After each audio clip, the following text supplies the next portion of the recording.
There we go. All right. Welcome, everyone, to E3 Day 3. I figured I would hop in right now while we're getting the stream set up, because my computer's being a little bit slow, to answer a couple questions here, because I guess a couple of people were very confused who's presenting today. So Sony's not involved with E3. They're probably not going to be involved with E3 ever again. Let me get this up here a little bit more. No, we have a few other developer-exclusive presentations today. We have Take-Two that's going to be starting in about 5 minutes. So the folks behind, well, guys who own Rocksteady and all those stuff. Hey, Benjamin, thanks for subscribing.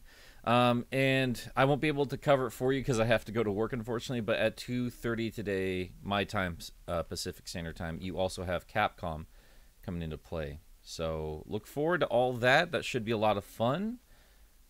Let's see there. Hey, everybody. Good to see you all. Yeah, Webster, we're going to do Take-Two's presentation in just a moment. I just need my browser to react, basically, and then we'll get switched over there. Verizon's about to change the future gaming, guys. Trust me. Yeah, we're skipping a couple of the other ones. Verizon's not getting any of my damn time. So, yeah. Do you really need me to just sit there and whine about how bored I am the whole time? Let's see there. I'm kind of wondering what everyone's excited about, if I'm honest with you, because I am certainly excited about potentially getting BioShock. We know there's one in the works. We just don't know if it's ready to go on by any stretch of the imagination. Let's see here. And yeah, I gotta give it up. I know some of you guys are just joking about Sonic coverage, but for any of you guys who legitimately think I'm going to be covering, or there's going to be Sonic coverage just because I'm covering it, hate to disappoint you. I like other video games. Jamal, man, what do you always give me money for, dude? B Theory with Nick, Sally Acorn. Dude, you're getting like get real kinky with those relationships, dude. Nick and Sally and a bunch of bees. Oh man, that is probably the most cursed fan art I can think of. Oh god. Okay, so we will skip over to the E3 stream here pretty soon. I did just pull it up, but I'm not seeing anything really worth our time quite yet. I am going to hop over to my Discord because I do love chatting with my patrons over there, and I've not been giving them enough attention as of recently. I love talking with them, so I'm going to see if anybody's up and wanting to chat with me real quick.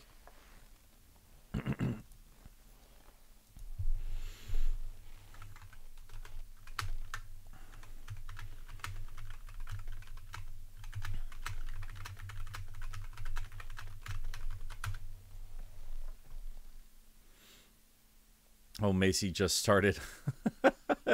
Just started playing Kakarot. Oh, man. I need to beat that game. I said I wanted to do a video on it a long, long time ago. I'm amazed that's still getting any kind of DLC after all this time. It did not get the warmest reception when it came out. Eventually should do Patreon. Cecilia just sent me a package too, so we'll probably open it over on Discord when that arrives. I'm really excited to see what you sent my way. Here, Drax, thank you. Oh, Deox. Hey, Ben 10, I'm glad you started your own channel. You know, for $5, I will take that tedious-ass joke. Thank you, Deox. All right. Let's hop on over to the stream real quick. They're still not showing us anything really worthwhile yet. They're just advertising stuff. Oh, there's Deox right there. Okay. Just waiting for them to get kicked off there. Are they still just chatting? Or is there like a separate presser for Take-Two? Because we should be starting like a minute here. Hang on. Let's go back to this. Let me do a little bit of research. I want to make sure Take-Two press conference. See, the annoying thing is, like, it's hard. I have to go, like, track down some of these press conferences because, let's see here, because they're not all actually under E3's banner. Okay. Nope, everyone is still just talking about other shit right now. When is Take-Two's press conference? I thought it was in like a literal minute. Let's see here, hang on.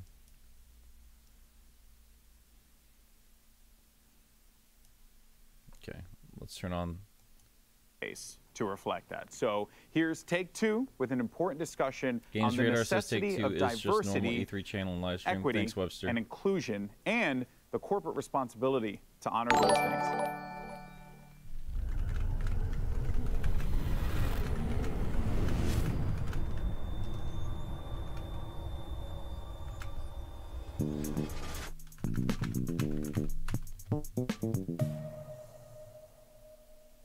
Hello, I'm Alan Lewis, Vice President of Corporate Communications and Public Affairs for Take-Two Interactive. Okay, Take-Two starting. Thank you for joining us today and welcome Let's to switch Virtual over. E3 2021.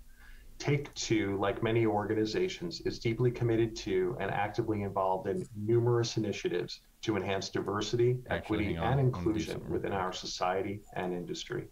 I'll Affecting get that over meaningful, to the other sustainable screen so I change can do is a work on the continuous side while this process, guy and there talks. is no one solution that can achieve that goal. We believe that to enact change, especially for those in underserved and underrepresented communities, there needs to be a continuum of activism and engagement with educational programs serving as its core foundation. Beginning with children in elementary school, we have the ability to light a spark of creativity, intellectual curiosity, and wonder that can last a lifetime. Continuing through middle and high school, we can support and nurture students during their formative years and increase the depth of their skills that can provide a pathway to attending one of 400 plus colleges and universities within the United States that offer degrees in game design. Providing opportunities is to he talking attend about these like real world academic stuff? Because who actually cares? including I'm here to need-based escape the nightmare that is financial reality. Give me is video also games. a Let critical me shoot component people. to helping end generational cycles of inequality.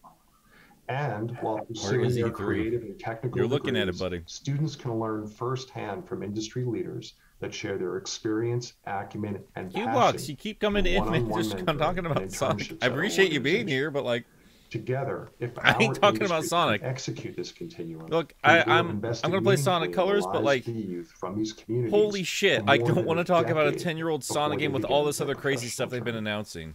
I want to play Diversity these and video inclusion games. make us a better industry for today, and most importantly, for tomorrow. It allows us to make better entertainment He's talking about experiences, the corporate responsibility, that are growth, authentic, equality, diversity, and culturally inclusion. relevant, and I think reflective that's of the probably an audiences that important enjoy them.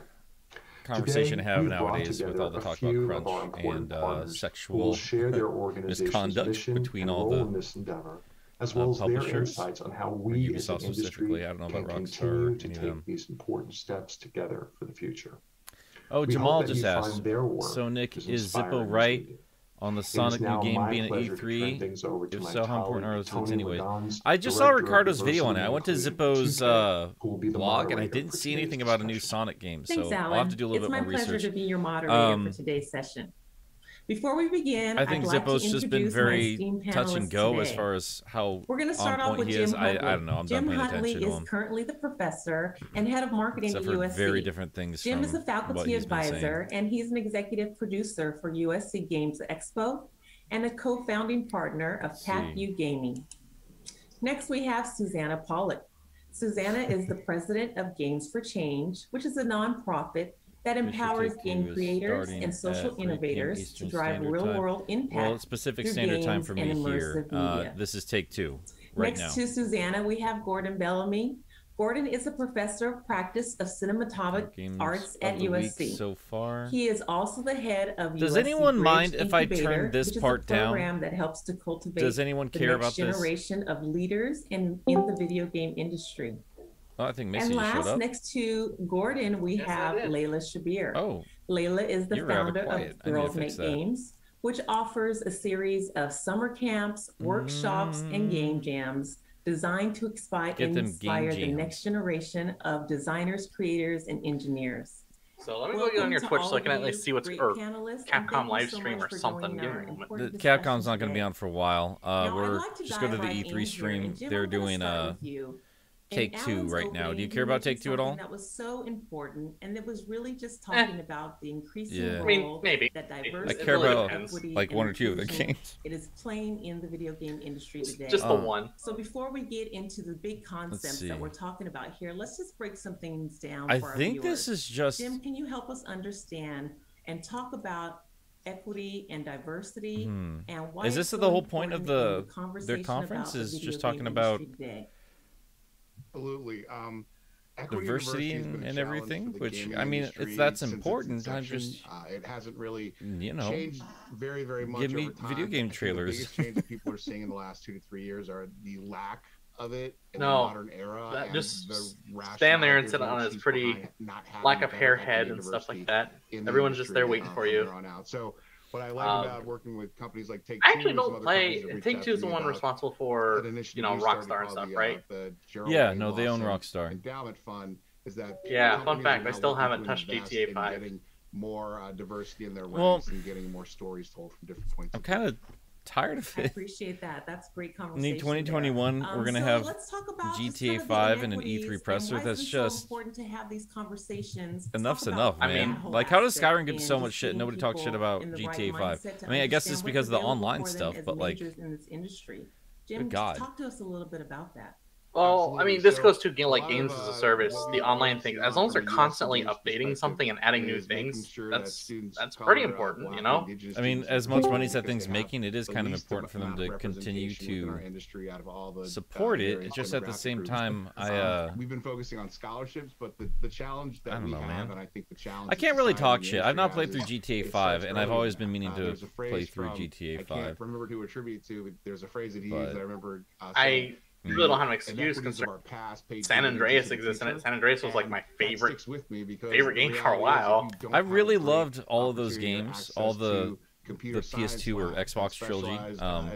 I've never beaten a single one of them. I could not stop playing them for like a couple months, but I never actually went through any of the missions. I just love dicking around so much. My favorite thing. You have the cheat code to explore. I mean, those games were meant for exploration, so those are definitely up your alley. And there was always something new back then. It was crazy. Yeah. We got a lot. We got a few more of our homies here today. It's awesome. Bob, are you just not talking? I didn't want to interrupt. I didn't know what was going on. We're trying to talk Take-Two. Webster's here too. What's up, dude? And Diablo's out there. I got asked to take the pins out, and that was legitimately more interesting than what Take-Two are showing us right now. Yeah. Was there a stream on now? Yeah, I mean, there's something. Look, man, like diversity is cool, but like this feels like a corporate seminar, you know? Like this is we're gonna make our employees sit through all this because somebody got sued for some slurs or something. It does seem screen is the best thing I've ever seen. Yeah, I don't know if I need to watch their Zoom meeting. Some of these dudes look bored out of their minds. Kind of speaks to a lot of great work that you're doing helping to reach this. I mean, what did Take-Two even make? The dude's just like, talk about the work that Games for Change oh, look, he's lotioning up. He's getting ready for our mission, as something else on the internet. To empower game designers and social. A whole bunch of studios under Take-Two. They've got 2K, Fire Access, obviously Rockstar. Right. So it could be Grand Theft Auto. Could be, I think Nick was pumping for BioShock.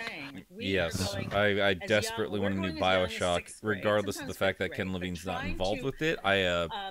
Give me it. I just want the underwater Art Deco city or the Colombian world. Please feed me. To dive in deeply into the gaming industry.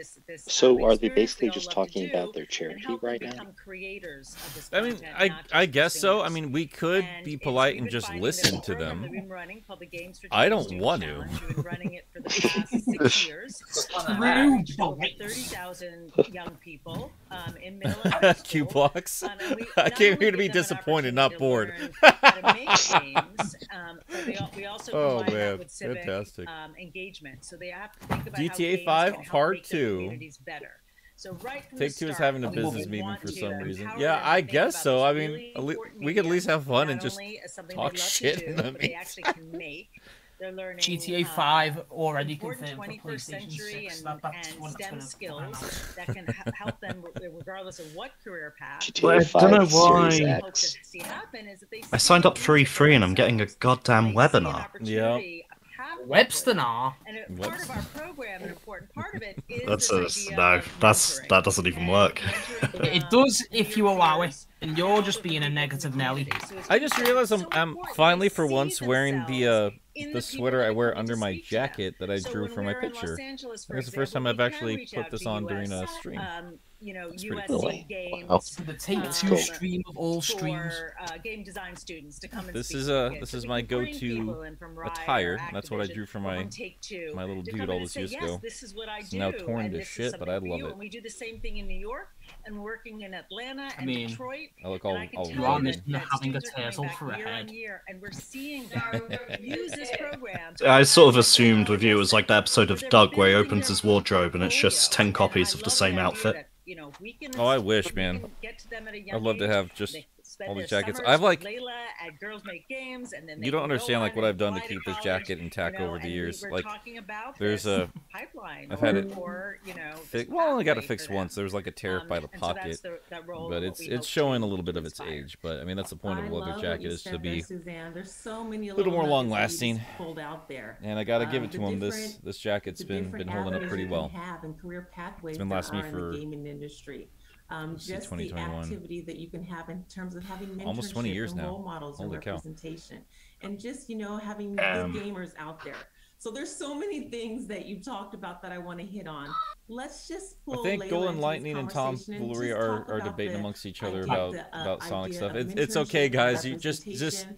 Layla, have talk fun about the here. That's all we're workshops here and to the do. summer We're here to programs that you offer just to chat with girls. each other How does about that video help games to while these increase guys just chat representation about. and the mentorship aspects that we've talked about. I don't know. I've not been paying Thanks so much attention. for having me. I was on mute. This is 2021. This is like how gaming conferences were actually like back in the 90s, right? They weren't just like yeah. That's very true. They were Yeah, incredibly they're tedious. just We get this question a lot. Why do they're you just need a space talking. that's just for girls? There's so many programs. Yeah, out there but that they're are mostly There's talking a- about charts and how well they're doing. Well, that's a nice throwback. Because, like Jim talked There's a about, thing so here many saying people that supposedly Jeff Keighley has confirmed that the company will not announce or reveal any games and will just be talking about diversity and inclusivity in games. the only girl I mean, that makes on the sense. robotics team, or the only girl that went I mean, if to a E3 coding was camp actually with her happening, brother. I wonder if there'd be And actual the press girl who's conference, not even fighting press her conferences, but brother for, the panels Xbox and stuff like controller. that, where So they those would are be very doing stuff common like this. themes and stories, So and maybe I that's what they think mean by it's going important all to kind of digital. tie Is we're not in just not getting just pressers, we're the also mentorship, getting, but also the community. stuff very like this, important to like walk things into that a people room would go and and feel like attend you're and not an talk about. outsider. Things that And the are, best way to do that is to regardless show of how we many more feel faces about that it, look just like you. this is It's important really for the validating industry. to walk away, not just with the technical It's stuff, absolutely but important for the these industry, are and it people does that feel are like a gonna, convention panel. I just, Yeah. I think industry bring professionals 'cause right will now we're probably just get kids something making out games, of but we need this, professionals but making years. for the average And viewer, I 7 think years it's just out gonna for Girls Make Games, we're be finally kind of starting flat. to see, Yeah, you no, know, these we'll girls find kind of something make else to plans watch together instead. to go to college, and this year, I would say, like, the first time we got in, But like, dozens of emails from just chatting. now, I'm gonna get these thinking guys of to just college shut and how do we get this portfolio going. up. Being I very. mean, it does feel Man, that the they E3 could have just saved. the chat room in E3's day 3. Man, oh my god. I'm so glad I privated the streams too on the main Game Apologist channel, because yeah, most assuredly I got 2 copyright claims, I think, just from that one Guardians of the Galaxy trailer yesterday. Of course. Oh, that's fun. Yeah. So Oh, because of the music they were using? Or? yeah, because they were using just old music there.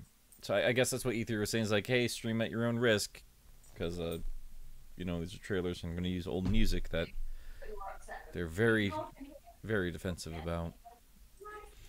Let's see. I don't know. There's got to be something else we can watch in terms of E3. I think there's a Forza gameplay showcase. Oh, is Cars, there? I think. Because I thought they just kind of did pretty much as much of a showcase as they potentially could yesterday. A Forza showcase just sounds like going outside and watching the road. That's what it sounds like at this point. It really does. Well, in the meantime, while I look for stuff, hey, Freddy Bear, thanks for subscribing. I think I might just put on cute animals or something. You know, I was surprised about the Xbox stream yesterday. I paid half attention to it, but I weirdly expected some news on the Cuphead show, because it sounds weird because, you know, E3 Games Conference, but like, do you remember that year where they announced the guy from, what's the actor who plays Mac from Always Sunny? What's his name?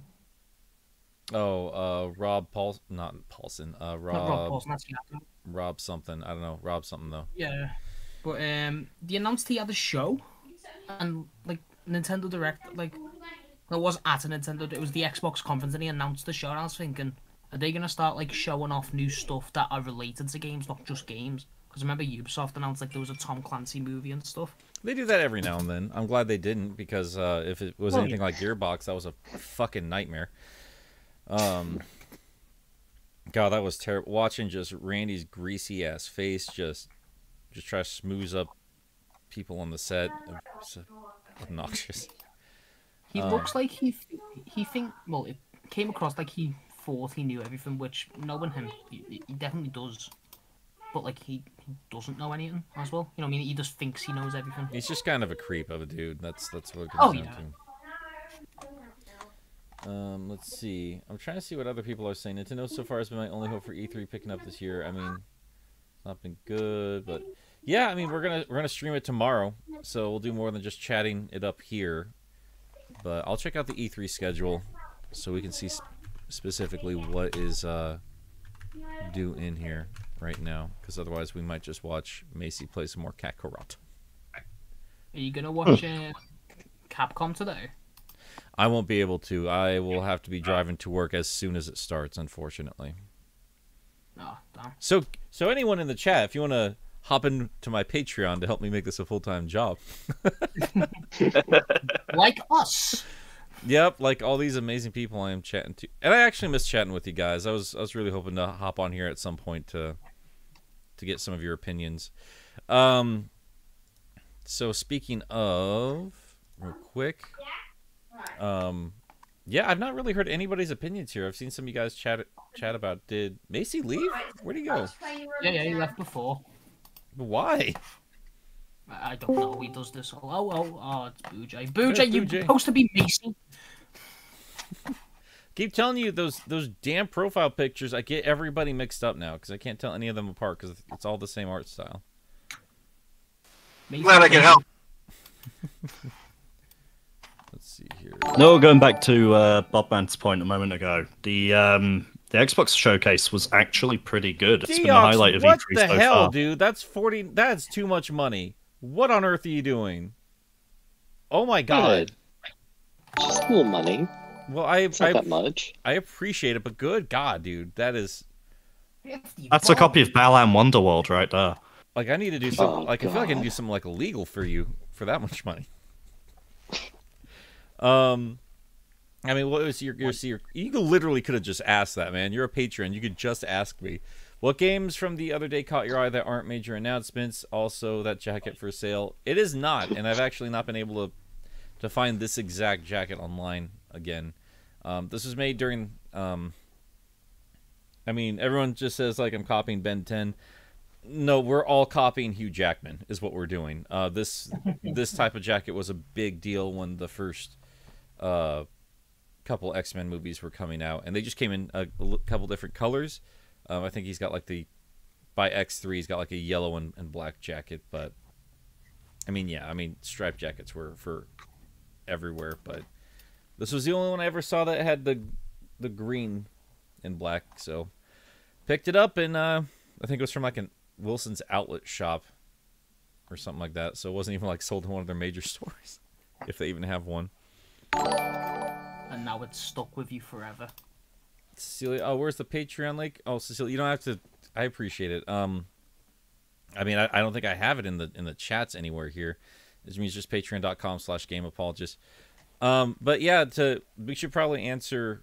I want Deox. I'm actually because I've been talking about what I'm excited for in terms of games, but before I kind of get into any of my titles I'm hyped for, I'm curious for you guys. Have you guys been keeping up with what's been going on? Because Bob, you just said you got done watching the Microsoft one.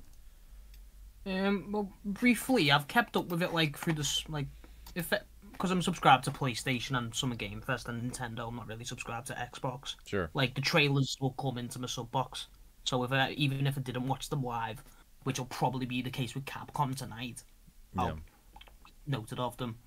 The only game though that's caught my attention that's been announced this year was probably Guardians of the Galaxy, and that's because I'm a massive fan of the film. Don't know if it'll be good because Avengers apparently was bad. But 12 minutes is a game that was announced last year, now that looks good again.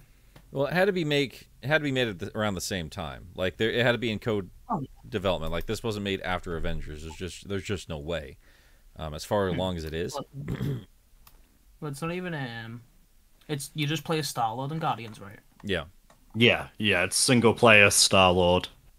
Which is kind of a missed opportunity, because like if they're bringing in all those guys, it might be fun to play all of them, but I'm also fine with a very focused gameplay experience, because after Avengers, I think that's desperately what a Marvel property from Eidos needs.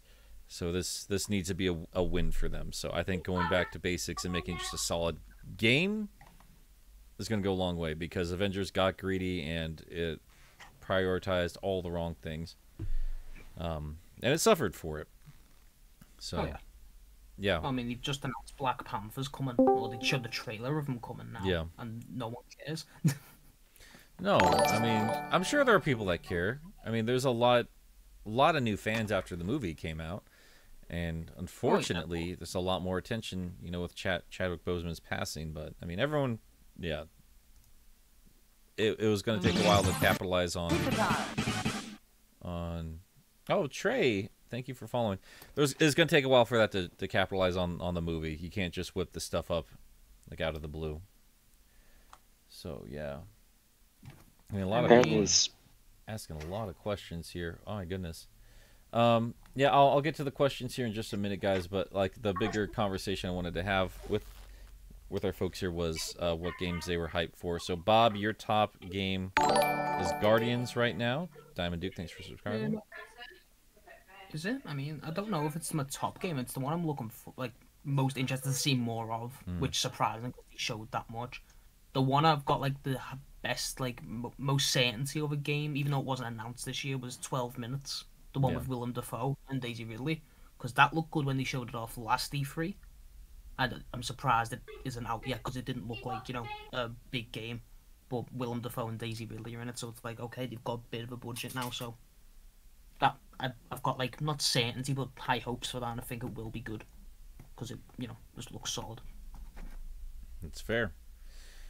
All right, gents. Well, what about the rest of you? What are you guys hyped for? What's caught your attention? Back 4 Blood actually surprised me. When I first saw it, I was like, eh. But then the more I see of it, and then knowing that it's coming to Game Pass day 1, and I've got buddies to play it with, I was like, you know what? This might actually end up being one of the good ones. Yeah. There's... I mean, we were talking about this. Hang on here. I want to find like a nice chunky showcase of that. We'll play that in the background here. Hello and welcome to the Back 4 Blood. That game, the whole Game Pass situation, was seriously boosted. Yeah. Well, when it comes to Back 4 Blood, like it's been one of those games where I was like, I don't know, like I don't need to see more of it to be sold on it. I get the basic premise of having more Left 4 Dead, but I just kind of wonder if like, I mean, I know people just keep asking for it, but I wonder how many people are actually going to play it, because the multiplayer world has moved on quite a ways from that. I mean, it might be a nice callback, but I mean, the Battle Royale has been overtaking everything. The character shooter with Overwatch as it is, like I don't know, like I'm gonna watch a little bit of the showcase because I missed it yesterday. But I mean, I liked Left 4 Dead a lot. I really did. I had a lot of fun. That came out back when I was still working at GameStop, so I actually was around that, for lack of a better term, culture. Because GameStop and culture. Well, just people that, you know, like, this is what everybody's going to be talking about. This is what everyone else that works there is going to be. Mixmax Armani, thank you for following. But, like, it's just easier to get into some specific games when you're surrounded by a bunch of people that want to play that game, is what I'm basically saying. And I'm generally not around that, so I had a lot of fun with it when it first came out. And it wasn't like there was a lot of other options out around that time. So Yeah, it's weird. So I had a similar thing in that Left 4 Dead and Halo 3 were both out at the time I was in uni studying games art and design. So every Friday night through to Monday morning was 16 of us from the course all in the same living room on System Link for just like big team battles and stuff. And that I can't do that now. As a grown-ass man with kids and shit, I don't even know where half those guys live anymore. No. I'm gonna go over to my stream. It sounds like Q-Blocks is still spamming the shit out of people, and I've been warning him every single day to knock it off. Friday night through to Monday morning. So I will have to go deal with that. But let's see. All right. Yep. Sorry, buddy. You're in timeout. Anyway. There we go. Timed out for 300 seconds. Oh, is that all it is? Okay, and there's another 300 seconds. There's some more. Okay, one for each day. Anyway, what was I saying? I completely forgot what I was saying. What everybody was saying. When Left 4 Dead came out, you were working in GameStop and you were around sort of that culture. Yeah. And that's, I mean, and Cecilia, thank you for being, for jumping on Patreon. Like I keep telling these guys, if there's anything specific you want to see in Patreon, let me know, because I definitely want to spruce that up a bit. Oh my gosh, people are being so nice today. Let's see. Tom Fuller just subscribed, and Etzion X11 just followed over on Twitch. Thanks, guys. Yeah, I'm looking at this. I'm not a big fan of the designs. They have kind of like an alienish look to them. And what I liked about Left 4 Dead, especially the second one, it definitely had like a unique flair to everything that they had going on there. I think that was like one of the first times, because zombies were huge when that game was coming out. It's about when Walking Dead started up on TV. Just every other movie was a zombie movie. The Survival Guide was out for, it was fairly new at that point, and that was super fun to read. And like the variations on the zombies were a lot of fun. The Witch and all those guys. So I don't know, man. Like it might just be a game I want to play with you guys to see how I feel about it, but like I don't know if it's just from everything else we've seen, because it's just been guns and zombies and everything else, that it's just not doing it for me anymore, or just overexposure, because they've been talking about this game like almost every single presentation we've seen so far. That and Far Cry 6. Oh my god. But at least Far Cry 6 has had the decency to put a different trailer at each show. Yeah, I mean, but it's not E3 without something just overexposing itself to death. And I worry for Turtle Rock, because first off, they have an amazing name and logo. But also, they did this exact same thing with Evolve when the PS4 and Xbox One were coming out. If you guys might recall that game, where you play, or like one side's a big bad monster and the rest is a team trying to take it down. And like you think just from the overexposure, like that game did really well, but like yeah, trailer would not shut the hell up about it. It's on the cover of Game Informer. Game comes out, flops immediately.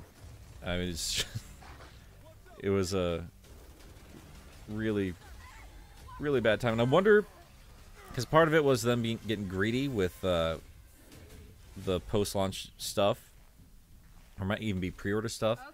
But the rest of it, I think everyone was just like sick and tired of the game by the time it finally came out. because I certainly was. But I don't know, Webster. I don't want to just kind of shit all over what you were excited about. I'm sorry. That's fine. It's fine. Opinions differ. Fair enough. Fair enough. Look at all that. Gosh, wow, we got a lot of people chatting in the chat. I'm gonna have to get to that here soon. Who hasn't spoken yet? Who hasn't told us their favorite things from E3 so far? I've said it plenty in the Discord, but Forza Horizon 5. I'd imagine Macy is too. He was pretty hyped for it when he saw it. I'm excited about it. I think I'm pretty. Yeah, I think I'm pretty. I don't know if I would say excited about it, but like, I've always had a soft spot for racing games ever since they went into 3D. Because when I was growing up, it was what you'd see on like Genesis and Super Nintendo, which was like just a flat thing, and some sprites would move by you or grow next to you, and that's all it was. When in the arcades we had like fully 3D tracks and everything, and I was always excited to see what was going on, what you were driving by, and all that stuff. And yeah, car games were just a great way to explore environments back in the day, and that's always remained a soft spot for me over the years. And I think that's what I'm looking forward to with Forza 5. Is not really so much the racing part. It never really is the racing part, but I'm like, I'll download it on Games Pass. I'll be like, wow, look at this map. I'll get some objectives done, and I'll play it for like a full afternoon nonstop, and then never touch it again. That's another thing I've always loved about those kind of games, is being able to explore, especially with, the more recent Horizon titles. It's all open world. There's very little, invisible walls anywhere. You can go anywhere you want. And also with the, open world multiplayer, it's something I've always wanted since I was younger, and then it came out, and I don't know, it's just one of those things. It's like being able to drive with people, do whatever for whatever you want is amazing. Yeah. No, I'm a fan of it. It's going to sound a little bit morbid, but I was also super bummed out as a kid because I just remembered Cruising USA, the Iowa level, which of course I played because I wanted to see my home state represented in a video game finally. They had a deer on the road. That was like nothing you ever saw before in a video game. And you'd hit it and it would explode violently. And that became like a staple of the cruising games in the arcades. There'd always be something you could just demolish. And I thought it was hilarious as a kid. And they were always removed from the N64 games. Just broke my heart. And then a couple months ago, I got a deer hit my car. And that's retribution. It got up and it was fine, but it cost me a lot of money to get that fixed. They seem to get away with just a little bit more with racing games in arcades than on consoles. Yeah. Well, I mean, they did have to, go through the ESRB thing here. Oh, so the Forza Horizon live stream starts in 27 minutes, if anybody actually cares. I actually looked up cute animals. There's a Horizon live stream? Ooh. There will be in about 27 minutes from what I'm seeing here. But, well, we may or may not be around for that. Just depends on what people want to chat about with us here today.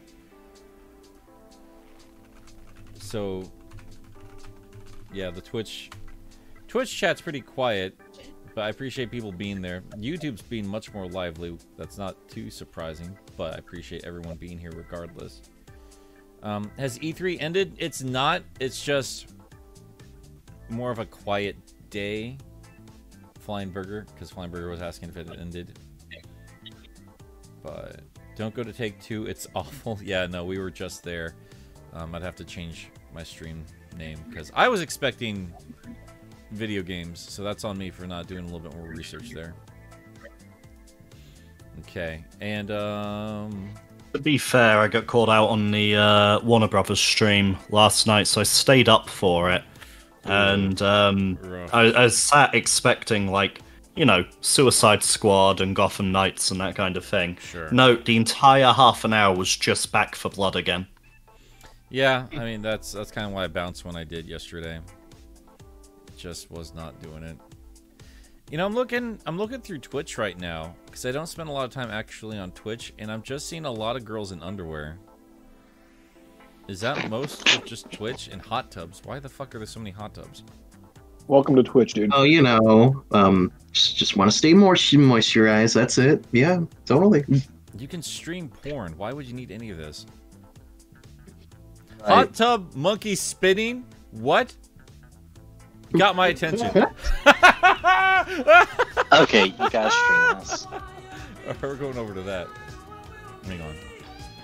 Let's, oh, I gotta turn down the music, though, because it's going to get me in a lot of trouble.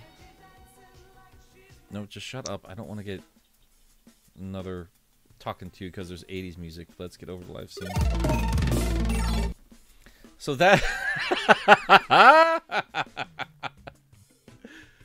It's just a monkey spinner. Oh, man. I like it when there's a trend, and then people start making fun of the trend. That's my favorite part of anything. That's fantastic. Oh, that's good stuff. Do you know about hot tub med? Oh, I'm learning about it. I keep Oh, this is good stuff. Okay, yeah, we'll have that monkey. Have that monkey doing its thing while we chat for a bit. Donkey Kong is having the time of his life, and I always appreciate animals having fun, man. They're the best. It's good stuff. Water's just a great thing. I'm surprised my tortoise isn't awake yet, but he'll come over here and bother me when he wants to go outside. No, Nick's old man eyes. Stay away from hot tub streams. What was it called? 12 minutes? Minute of Islands. Of Islands. No. I'm going to look it up right now. That one caught my eye because it kind of had an Adventure Time vibe to it. I'm looking, like yeah. Its art style. We're going to take a peek at it right now.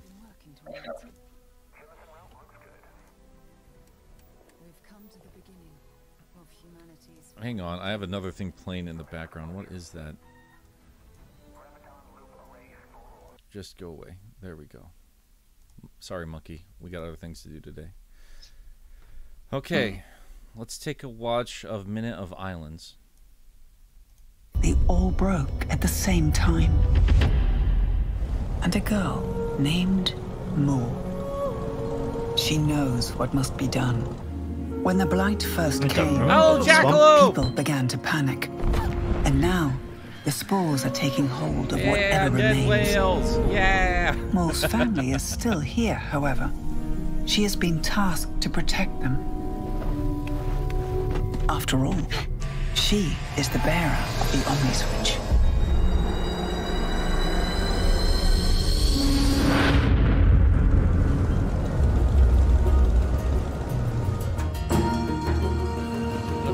Story.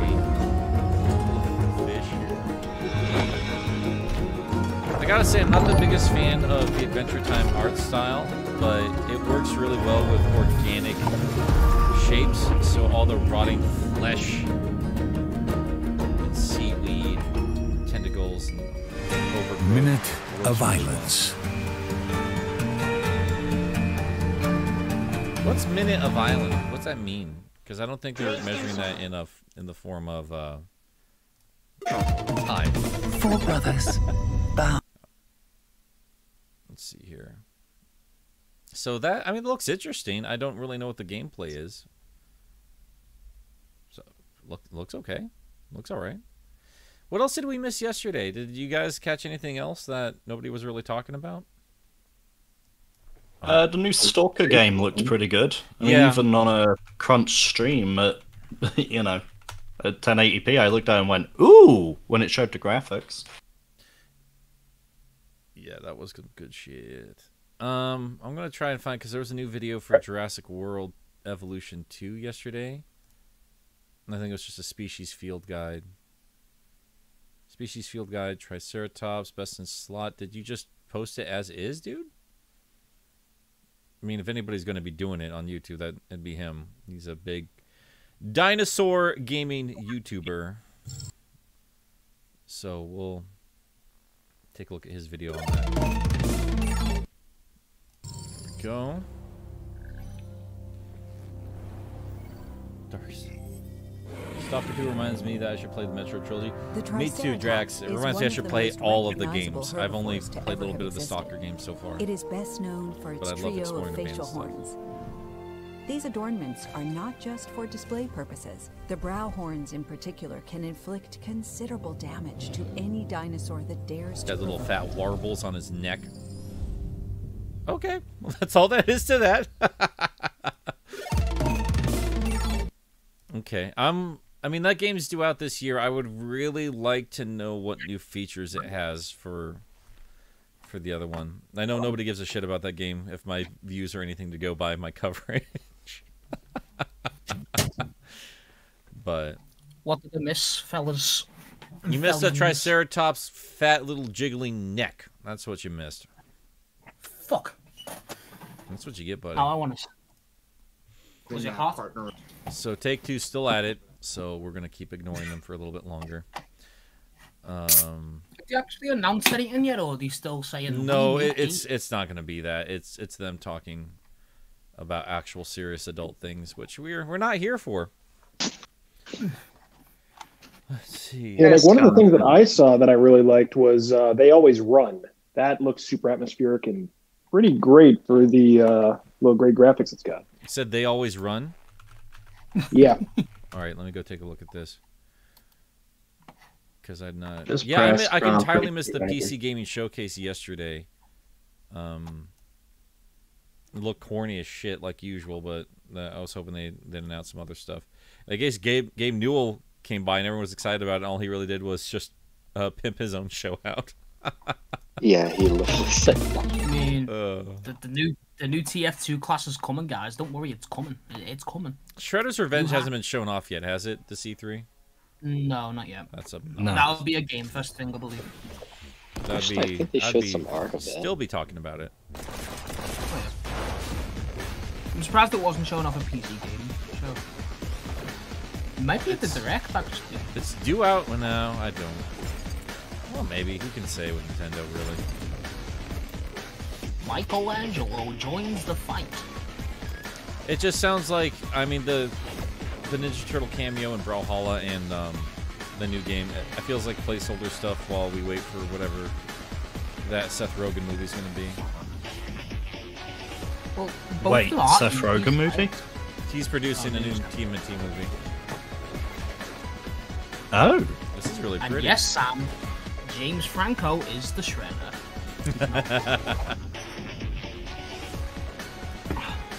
Bob's joking for anybody who's wondering. So, or am I? No, he's. I mean, if you want more seriousness, I guess Seth Rogen said he's never going to work with James Franco again. Are they not friends no more? No, Franco's been up to some creepy shit, according to some allegations. Oh. Well, he did cheat on Peter with Mary Jane. I mean, that's unforgivable. Poor guy got cucked by Gavin, to mention some steamy thing. So wait, who's Seth Rogen's best friend now? Was it Paul Rudd? Who's he going to be friends with? Who's going to spend time with? Jonah Hill's too big time for him now. Just, you're going all donkey on us again, man. I can't help it. It's a silly time sarcasm voice. Goodness gracious. All right. I'm going to go look at chat. I want to know what else we should be watching in here in terms of trailers are concerned. I mean, They Always Run looks like a fun enough game. I don't know if I'd actually... I think I might wait for reviews on that more than anything else. The Warner Brothers game show happened, didn't it? Yeah, it was just Back for Blood. That studio continues to disappoint me nowadays. I mean, swear down. I've been hearing a lot of back and forth about with the AT&T merger that they're going to be dropping a lot of the gaming side of WB. I don't know how substantial any of that stuff is or not, but I've not actually done the research. I think it's splitting off into its own thing more. Watch Skylanders speedrun. Q-Blocks is back at it. Just keep yourself in check there, Q-Blocks. Let's see here. Didn't get to play enough. So, Kira Han on Twitch. What would be great? What would be great? I need to hop out and sort out some food for all of us, but I might be back in an hour or so. Yeah, we'll see how the conversation's going. We'll see how long we can get going, because it's either this or I get back to work on videos for people before work. So I definitely want to get some of that done today. But Webster, if this is last we speak today, it was good having you, man. Yeah, it was good chatting. I'll catch you soon. Later, man. See you, Webb. There goes Mark Webb, director of The Amazing Spider-Man 1 and 2. As he's known I'm gonna for. say that next time he's here. The perfect name for a Spider-Man movie. Let's see. Perfect man. All right, what else? What else should we be watching for trailers and stuff like that? I mean, If you go to a truck yard, you can watch plenty of trailers. I swear to God. Trucking and trucking and trucking. Did you guys see the Redfall trailer from Microsoft yesterday? Is that the one? Did not. I'm gonna get No. Oh, Redfall was the edgy vampire game? That looked Yeah, fun. the edgy vampire hunting one. Wasn't this weird? They ended the Vampires taste like entire strawberries. presentation with this.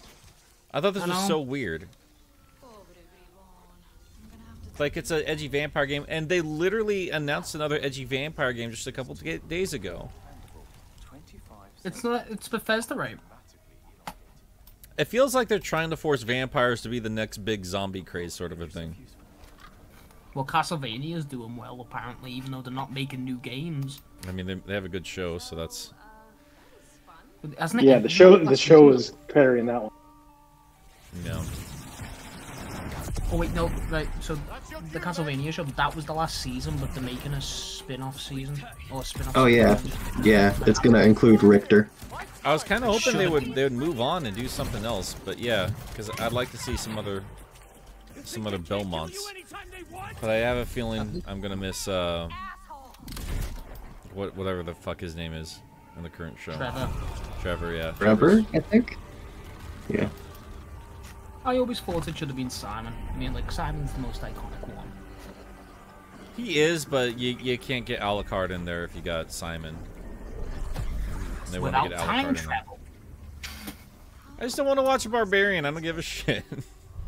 I guess it depends on if they're trying to be chronological. And what do you need? What do you need Simon Belmont for when you have the iconic, timeless rendition of the character found in Captain N, the Game Master? Oh. Well, I mean, that was a mega high moment. But, oh god, I miss Captain N. I didn't grow up with him, but I've seen him. I've seen him too. Someone actually made like a fan-made pitch for it, like a reboot of Captain N, and it genuinely looked good. Oh yeah, I saw that. Yeah, genuinely.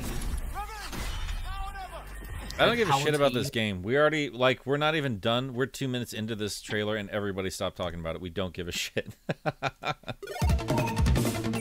It looks slightly weird, and it's no gameplay. It's got that cringy 2010-ass Sunset Overdrive humor. This is written by a bunch of people that just... They're trying to be cool, but they're not actually cool, which is most people. It's got vampires. I'm already tired of vampires, even though we don't have the games out all about the vampires. What if they made a mod for the game, or DLC, where it's Counts Von Counts from Sesame Street instead? Would that make you interested? Sure wouldn't. Not for me. I mean, I'd watch a stream of that. That'd be ridiculous. Microsoft's just so weird.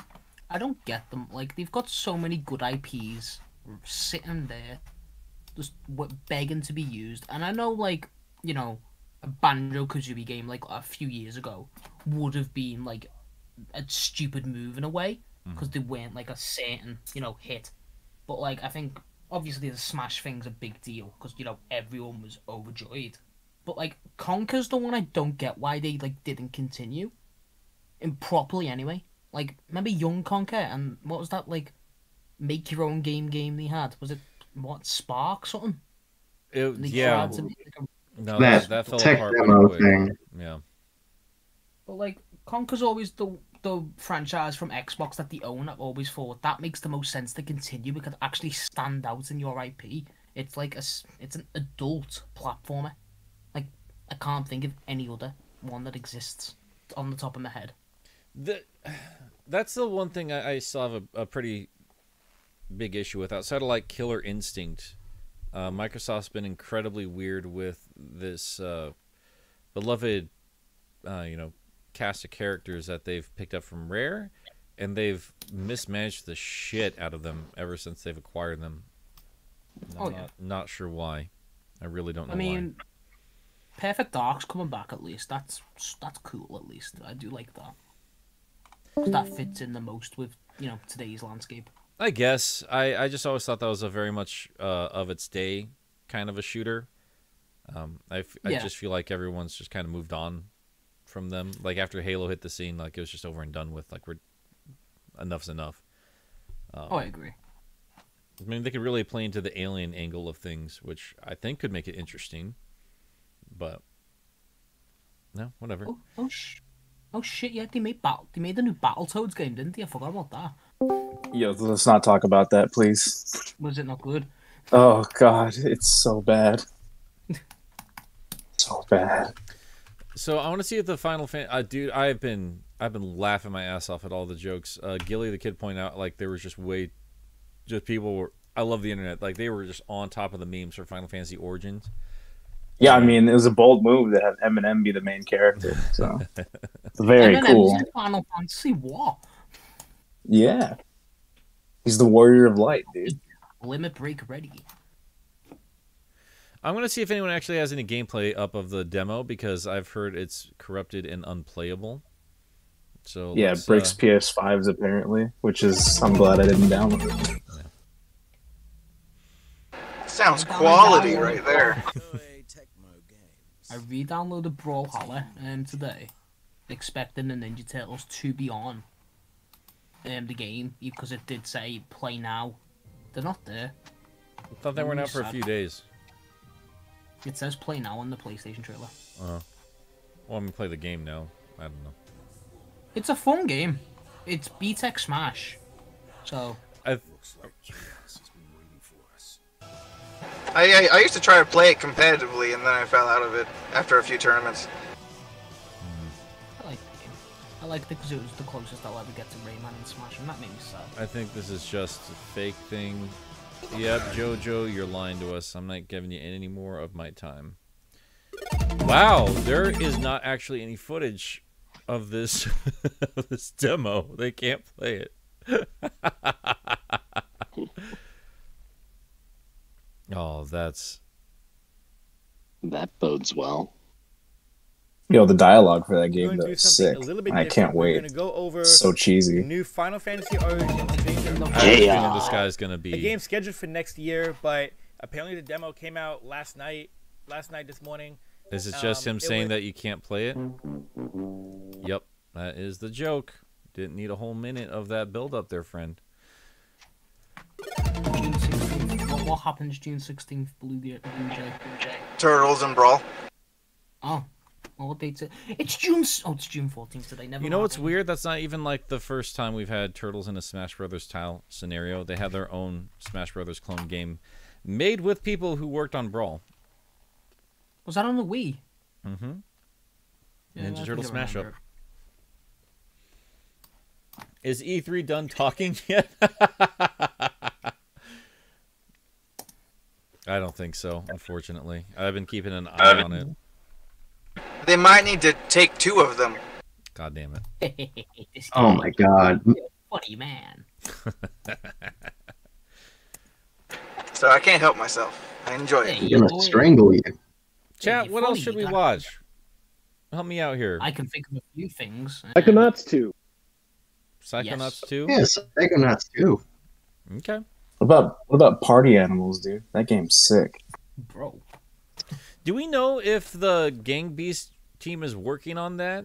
Because I was very No, thrown it's off. some other team. So yeah, they're just flat it out looks like a copying it. complete. Yeah, they're just copy. I played the demo for it. It's really fun though. Can we just watch Ninja Turtle smash up long play now? That'd be fun. I did a video on it if anybody would watch my fucking non-Sonic videos. That's to you guys. I watched it. I actually did binge your Ninja Turtle game videos. When you what was it called? So we got some other kind of presentation on E3 right now. I think this is Mythical Games, and it just looks like they're bringing stupid ass Funko toys to life. What? Funky New Worlds. It's not like actually Funko. It's just like. It just looks like it. Just those. Oh no. Not even that. It looks like those like really stylized collectible figures that were just all over the place at the end of the 2010s. Yep. Those Oh, blind just- box figures, like something you'd find out of Modern Nation Racers. Oh, just generic I mean, vinyls? I think that's the point, though. That's what they look. They're supposed to go in boxes and shit. NFT for the win. What? I guess a game about vinyl collectibles, cheap ones at that. Must be a fun idea, I guess. I It don't know. doesn't look bad. It looks very customizable. A lot of style. Blanco's Block Party. I just had a quadruple espresso. Is that a problem? Looks like Fall Guys, the Battle Royale. Blancos. John Linden. I'm the CEO of Mythical. So working with What the hell's Mythical? I've never heard of this because we developer. really kind of merged three different industries into one. So we have kind of obviously deep experience in gaming, but we also have teams from Man, you beat me to that one, Bob. technology. Hey, Bringing I'm these on three the worlds funny man together, now. it's going to Jeez. challenge at times. But also it's gross. really helped us explore how to make this work. And I think that's been the intersection of those three industries together. Oh, they It's weren't really kidding about the special. NFT stuff. They actually have I hope blockchaining that players, built into this within game. Blancos can really kind of be Oh, there. no. You know, it's kind of a safe place that people can come. It's a great, strong community. Great. And meanwhile, they have this economy behind the scenes. This that is Just dead in the as that water, would be dude. expensive. This is dead really in the fucking transact water. and be part of the world themselves. Yeah, that ain't going That's what nowhere. They need to know. It really has become a great community, and we really encourage. Yeah, like, eventually the whole thing is going to crash, and then any game, even if anyone bought a game around it, it's not going to do them any good. Discount Fall Guys. What you really need to do is have really, So help really me if this is a epic Disney gameplay. Infinity Skylanders type game. Blancos It really is. a This game is that's all about what this we is imagine behind the vinyl times toys on do, multiple when we're not levels. watching. Amazing. What happens when we go to sleep and these toys are left to their own devices? These are vinyl toys that have fallen out of favor. These the Skylanders angle is definitely dead. And NFTs just died on the vine like a few days ago. Like people just said fuck it and they said they were done with it. In their own style. And I think that players are going to find that they'll, wish that that they'll some go, of oh, the I toys like this for toy life because games it speaks to continue me. though. Like the Lego You Dimensions are one, that playing, one was building, and collecting. Disney but then Infinity outside had a of lot of that, promise. You are also upgrading and selling. Skylanders. Upgrading and selling. You don't need to understand NFTs or blockchain at all to play I don't Blancos. know what it was, but I just really fell out of Disney Infinity. I was a kid back then. Man, this game is going to get just torn the fuck apart online, dude. Holy the cow. Blancos go to How can you tear express apart their a game that has creativity. Xantar? Players are going to have a role in helping to bring that world Oh, this is online. It's just this city full of Like there's tons some of games I different designs see and colors and patterns, before they even come but the out where I'm point like, is wow, that you are I might have to meeting up cover with that your on Game friends, you're Apologist. practicing your new Because everyone's skills gonna out hate this. together, and then But you're I also jumping feel like I have a into moral theme parks. obligation not to give it more of a platform or try to talk it up in any kind of way.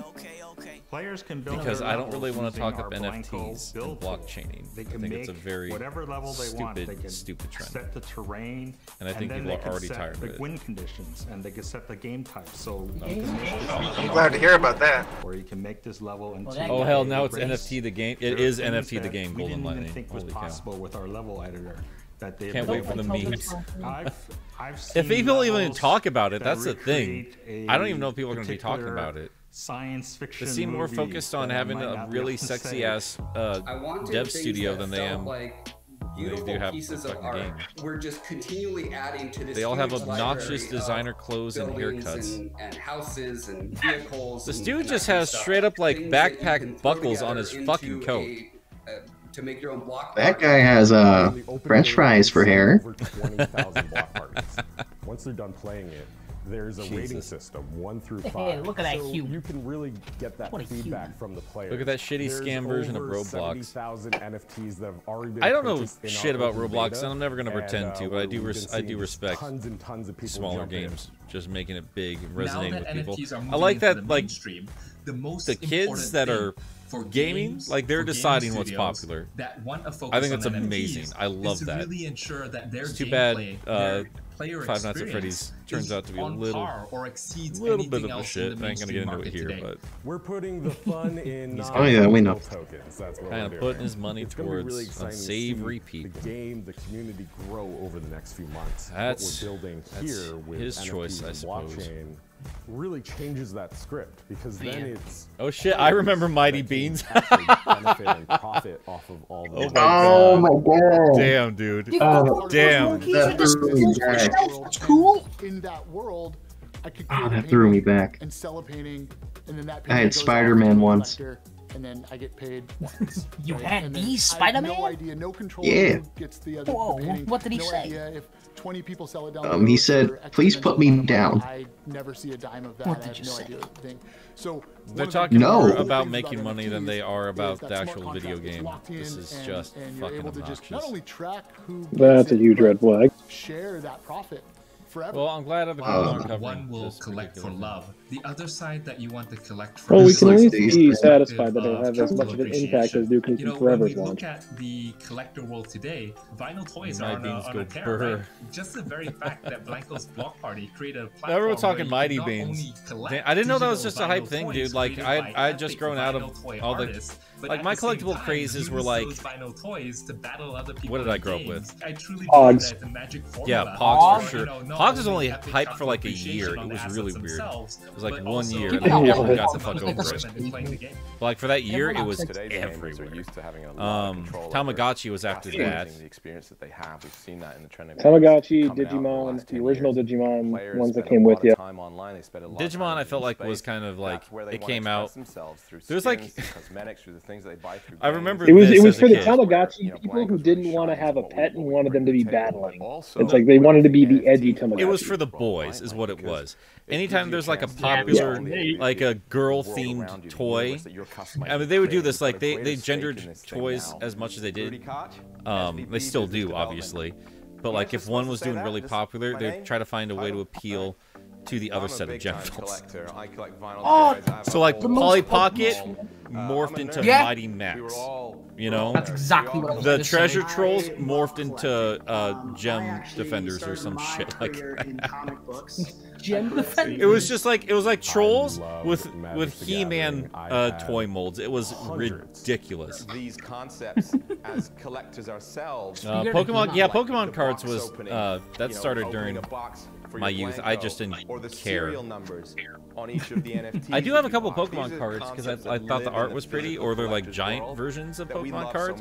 So I like giant and tiny versions of things because they're hilarious. With the players that we've seen so That's far, what the every people woman I have engaging met has said. with the Oh my economy, God. they are getting these concepts. Pogs are making a comeback. I don't know if Pogs are or just like the word Pogs is making a comeback. And I would assume, just because that terminology is now current slang, that some stupid company is going to be like, that means Pogs can come back. Then they'll re-release Pogs, and then all the kids will decide, okay, that term is no longer cool. Shut. No, it's going to be a shut up brand moment, is what it's going to be when they bring Pogs back. And they're going to be like, fine, we're done with Poggers. The only thing I can ever think of when Pogs are brought up is the joke from The Simpsons where Milhouse goes, I traded your I'm looking to invest in and he just acquire tried to assets tell a from bot games Yeah, I remember that have that. the ability to move into In the Pog mainstream. That's so fucking Games that funny. have the Why is ability Alf, to like, become AAA like, titles. remembered? There are mainly 3 that top my list. Is he Blanco's though? Block Party, Gods Unchained. Oh yes, as well like as there's a new, Sometimes? there's like they've been there's able talks to of an Alf integrate reboot like every blockchain week. within It was like their Space Jam gaming 2 level, and it still mechanisms. is. We're gonna turn down these fucking assholes on the stream here. I want to check out. Actually, you know what? No, let's check out what E3 stream's going. Damn. Damn. Holy cow! They are tearing this thing apart. Clown shoes. What's everyone else saying? I want to see what's going on here. Golden Lightning. I remember Beyblades, which doesn't make any sense to me. Like, how genius is that? They took, like, literally one of the oldest toys ever created in the history of toys, and they made it a marketable fucking Pokemon-ass Japanese collectible game. It's the strangest thing in the world. That literally has never made sense to me. Beyblade, let it rip. Yu-Gi-Oh!, Bakugan, Pogs, Mighty Beans, Mini Ninjas, and a million other toys that showed up when I was watching Adventure Time. That was all during Adventure Time? Holy shit. Yeah. There were so many toys just designed just to be collectibles. Like, they weren't even associated with anything else. You know I'm happy still around? Tech Deck. Adorable. Oh, thank God. Yeah, dude. I don't know if they were gone for a minute and came back, or if, like, I just grew out of, like, skateboarding culture was no longer a fad anymore. But, like, they have Sonic Tech Decks, and I bought a couple at this point. The answer is anime. Tech decks were like over here for like 4 years. Yeah. I tried collecting Happy Meal toys for brands I liked as a kid. I still collect Happy Meal toys for brands I like right now. I ain't above it. Are you kidding me? I imported a Velociraptor for Jurassic World Camp Cretaceous because it didn't show up in the States, but it showed up in Russia. So while I have all these shitty little dinosaur toys, they didn't have a Velociraptor, which is my favorite, so I imported it like a fucking creep. I imported a McDonald's toy. What is wrong with me? Oh, that reminds me. I could actually... a little bit more interesting to watch, I'd imagine. I picked up a couple toys while I was out this morning. Alright. So let's go... Dude, we really got to get a rhythm bot. Like, I thought it was the stupidest thing in the world, but, like, now that I've actually explored a couple other Discord servers, like, just having some chill-ass music while we're talking would be a lot of fun. There is a fish! There's a pizza fish. I'll shout them out for that. That looked dope. I want a pizza fish. Like, some of these designs are a lot of fun, man, but, you know, fuck NFTs is what I'm getting at there. So... let's get over to just chatting again. Okay. You gonna beatbox for us, Bob? Oh, I wasn't gonna beatbox. I was gonna just go. Can we call you Beat Bob? I thought Deinonychus was your favorite. SP, let's be real. The Jurassic Park Velociraptor. Come on, man. Like, that's a Deinonychus. But speaking of, ooh, they're actually bringing in actual raptors called Deinonychus into the next movie, and I'm freaking out about it. I'm so happy. I'm so excited. It's redundant. There's no need. There's no need for more raptor varieties, but I want all the raptor varieties. I fucking love dromaeosaurids.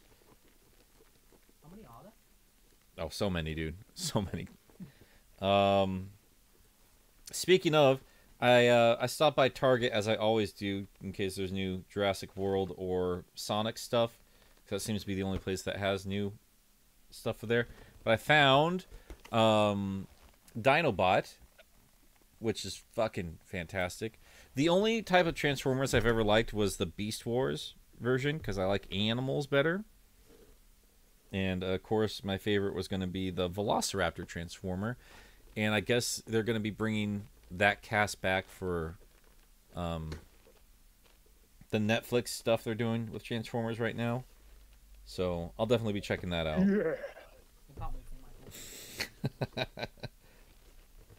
It's happening, by the way, apparently. What's happening? Michael Bay is doing Beast Wars. Is it Michael Bay or is it just Paramount? I don't know, but I assume it's Michael Bay because, you know, that guy loves Transformers so fucking much. No, he doesn't love Transformers. Really hope it's not Michael Bay. He's openly said he doesn't... Like, when he started Transformers, he didn't know shit about Transformers, dude, but that's his moneymaker. Like, that franchise has made him so much fucking money. And, I mean, like, the last movie he didn't direct, though. That was somebody else who did Bumblebee.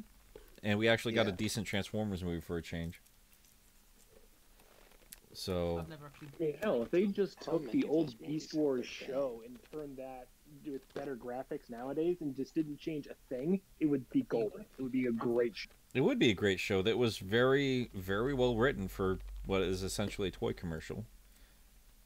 Well, it makes sense because back then when they were doing the computer graphics generation, they couldn't just cram in 30 different Transformers like they did for the 80s show in order to promote different Transformers. They had a limited amount of processing power basically to make the animation, so they had to actually have character development between the limited cast.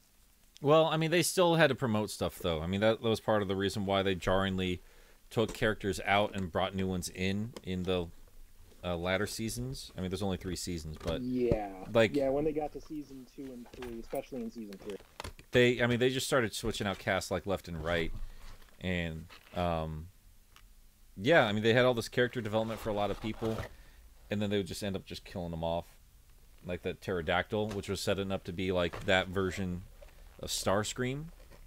And like season 2 started, and he got dropped into a pile of lava, and just was dead. Yeah, because nobody liked him. Yeah.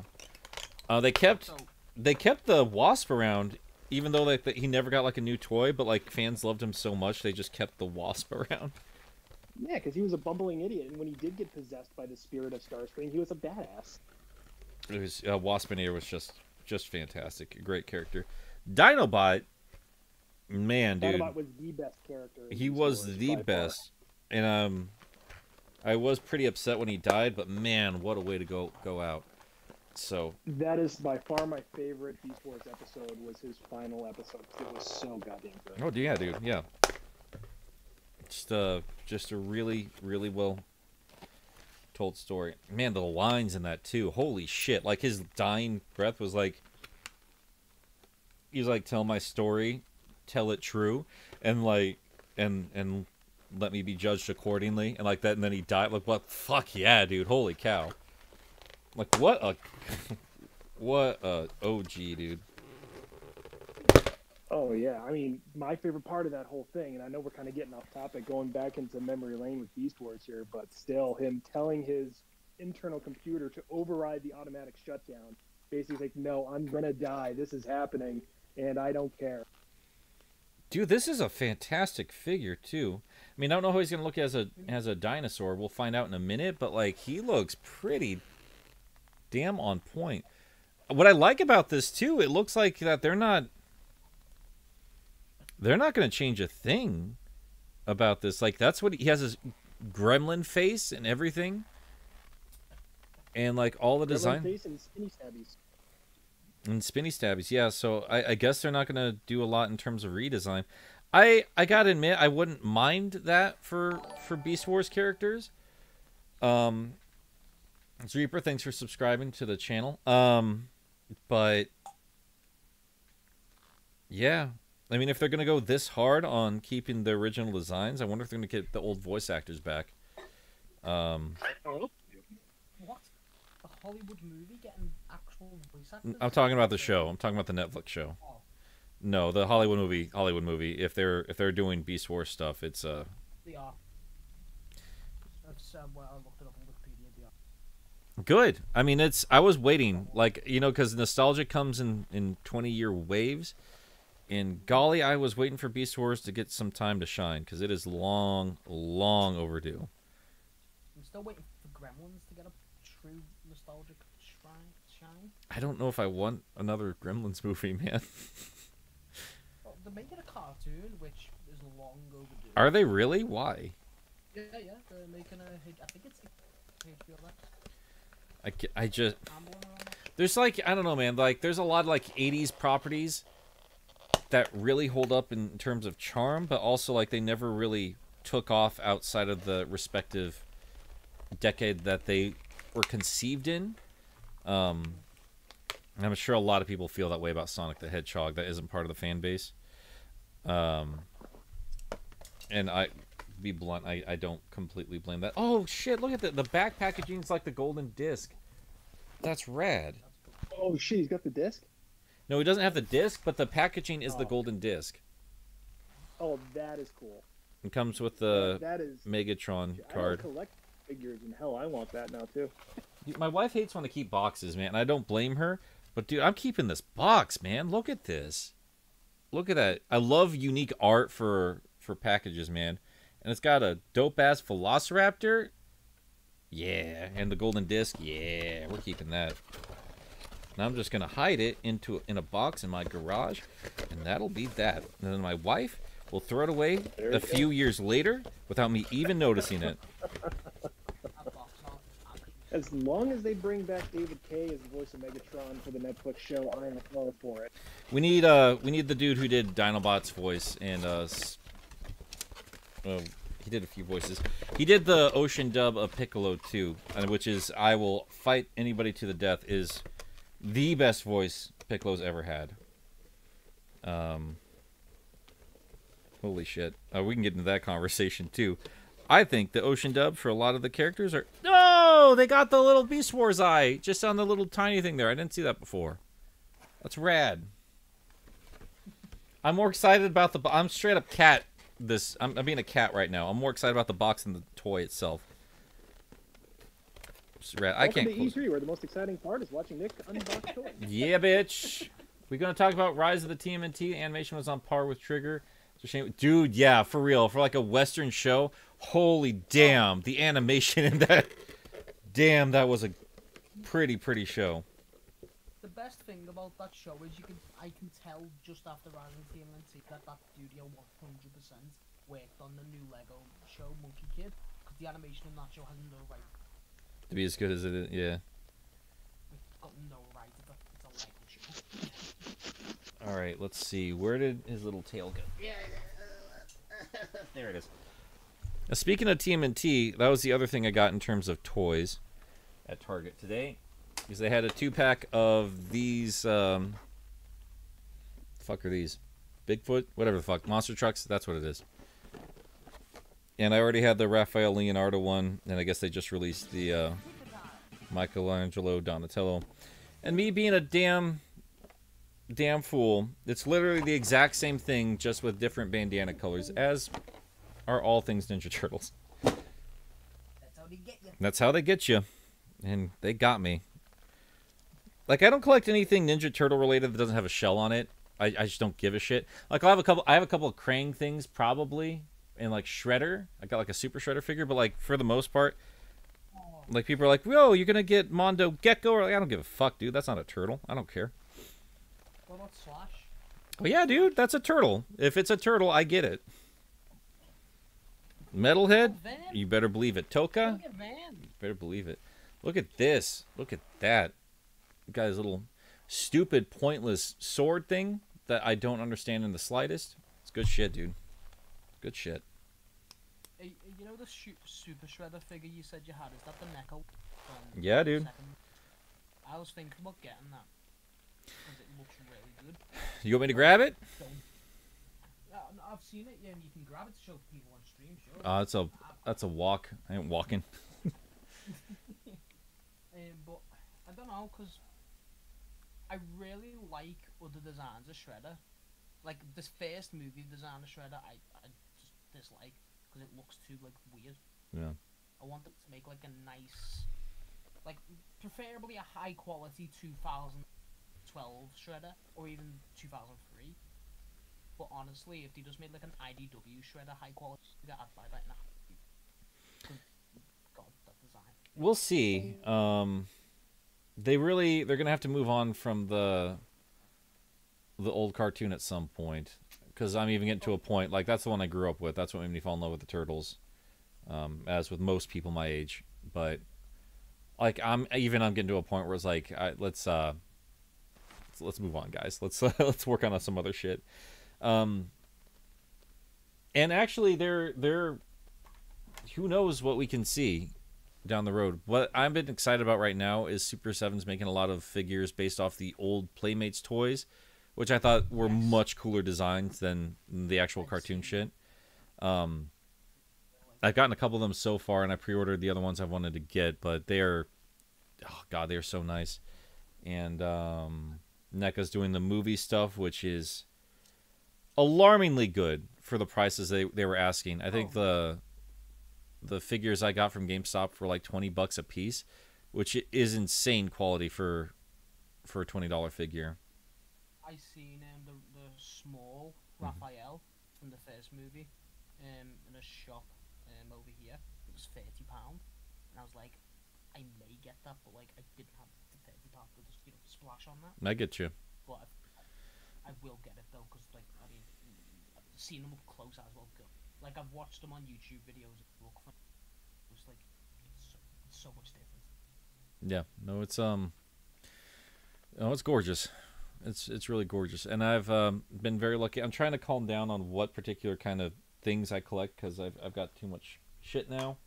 I guess that's the one nice perk about having a full-time job still, with and a little bit of management in there as well, if I'm honest. So I'm doing okay enough financially that I can get a couple of figures here and there, and the collection adds up after all these years, because now I have a lot of dinosaurs, a lot of Ninja Turtles, and I'm about it.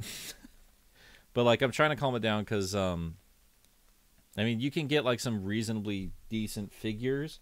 It's going to cost you a little bit more, but you're also not going to be filling up your shelves with a lot of silly shit made for really little kids, which is a problem I think a lot of us collectors have had before. But like, yeah, like I'm looking at my dinosaurs back there. We have some big goofy ones, but like right below them are some more high quality ones, and like you can't see it from here, but like when you walk up to them, like the difference is night and day in terms of production. And the more I look at them, more I'm like, I think I'd like nicer shit on my shelves now. So at that point, that's when you become the cool uncle and let the lower quality toys go to the kids. That's true, but I don't have any nephews or anything. I did. One of my friends just had a kid. I say just had a kid. It was like 2 years ago now. God, 3 maybe. Ugh. But they're like, yeah, she's really obsessed with Ninja Turtles, and like okay, put together a giant box of Ninja Turtles. There you go. So yeah, I get to be the cool uncle now. Because my wife does not ever want to have kids. So the only ones calling me Daddy Nick will be everybody in the chat room. Me. Oh my god. I've got quiet your thirst. How many nieces and I'm an uncle, but it's like a few, and they don't like any of the stuff that I have, and I'm rejected, and it makes me sad because I think please tell me my stuff's cool, please. Oh my god. Well, yeah, I figured we just have fun chatting right now because they have not done anything for us in terms of E3 today, from what I can tell. Likely they're waiting for the end of the workday for most of the U.S. for all the nice stuff to come out, because yeah, it's still only like 2:40 on the East Coast. Yeah. So they're going to wait for people to get off work to be undistracted and pay attention to what they're doing. So they're going to get all this crap out of the way during the workday. I mean, that makes perfect sense to me. I mean, I don't know about Capcom, though. I mean, a lot of the Japanese studios are just kind of doing their shit when they're doing their shit. Because Capcom's at 2:30, and speaking of work, like, I have to leave for work, so I won't be able to see it. I will be in bed. That starts at 10:30 for us. That's insanely... Like, I don't get why they're so inconsiderate to... Like most companies, I don't get why they're inconsiderate to, like, the UK, mainly. Like, the Nintendo Directs are a good time for us. Like, what time is it for you guys, the Direct tomorrow? It's in the morning for me, but not like an unreasonable hour. I think it's like 9 o'clock in the morning for me tomorrow. It's at 5 p.m. for us. That's reasonable. Oh, yeah. No, that's why we record Sunset City when we do, because it's a decent time for Pup to hop on, and that's about noon for Cirrus and 9 o'clock in the morning for me. So I mean, I think it's...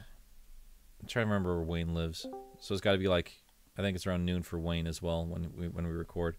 So yeah, that's kind of the sweet spot around that time, like 5 o'clock for you, 9 in the morning for me. That's a whole work shift that's keeping us apart, Bob.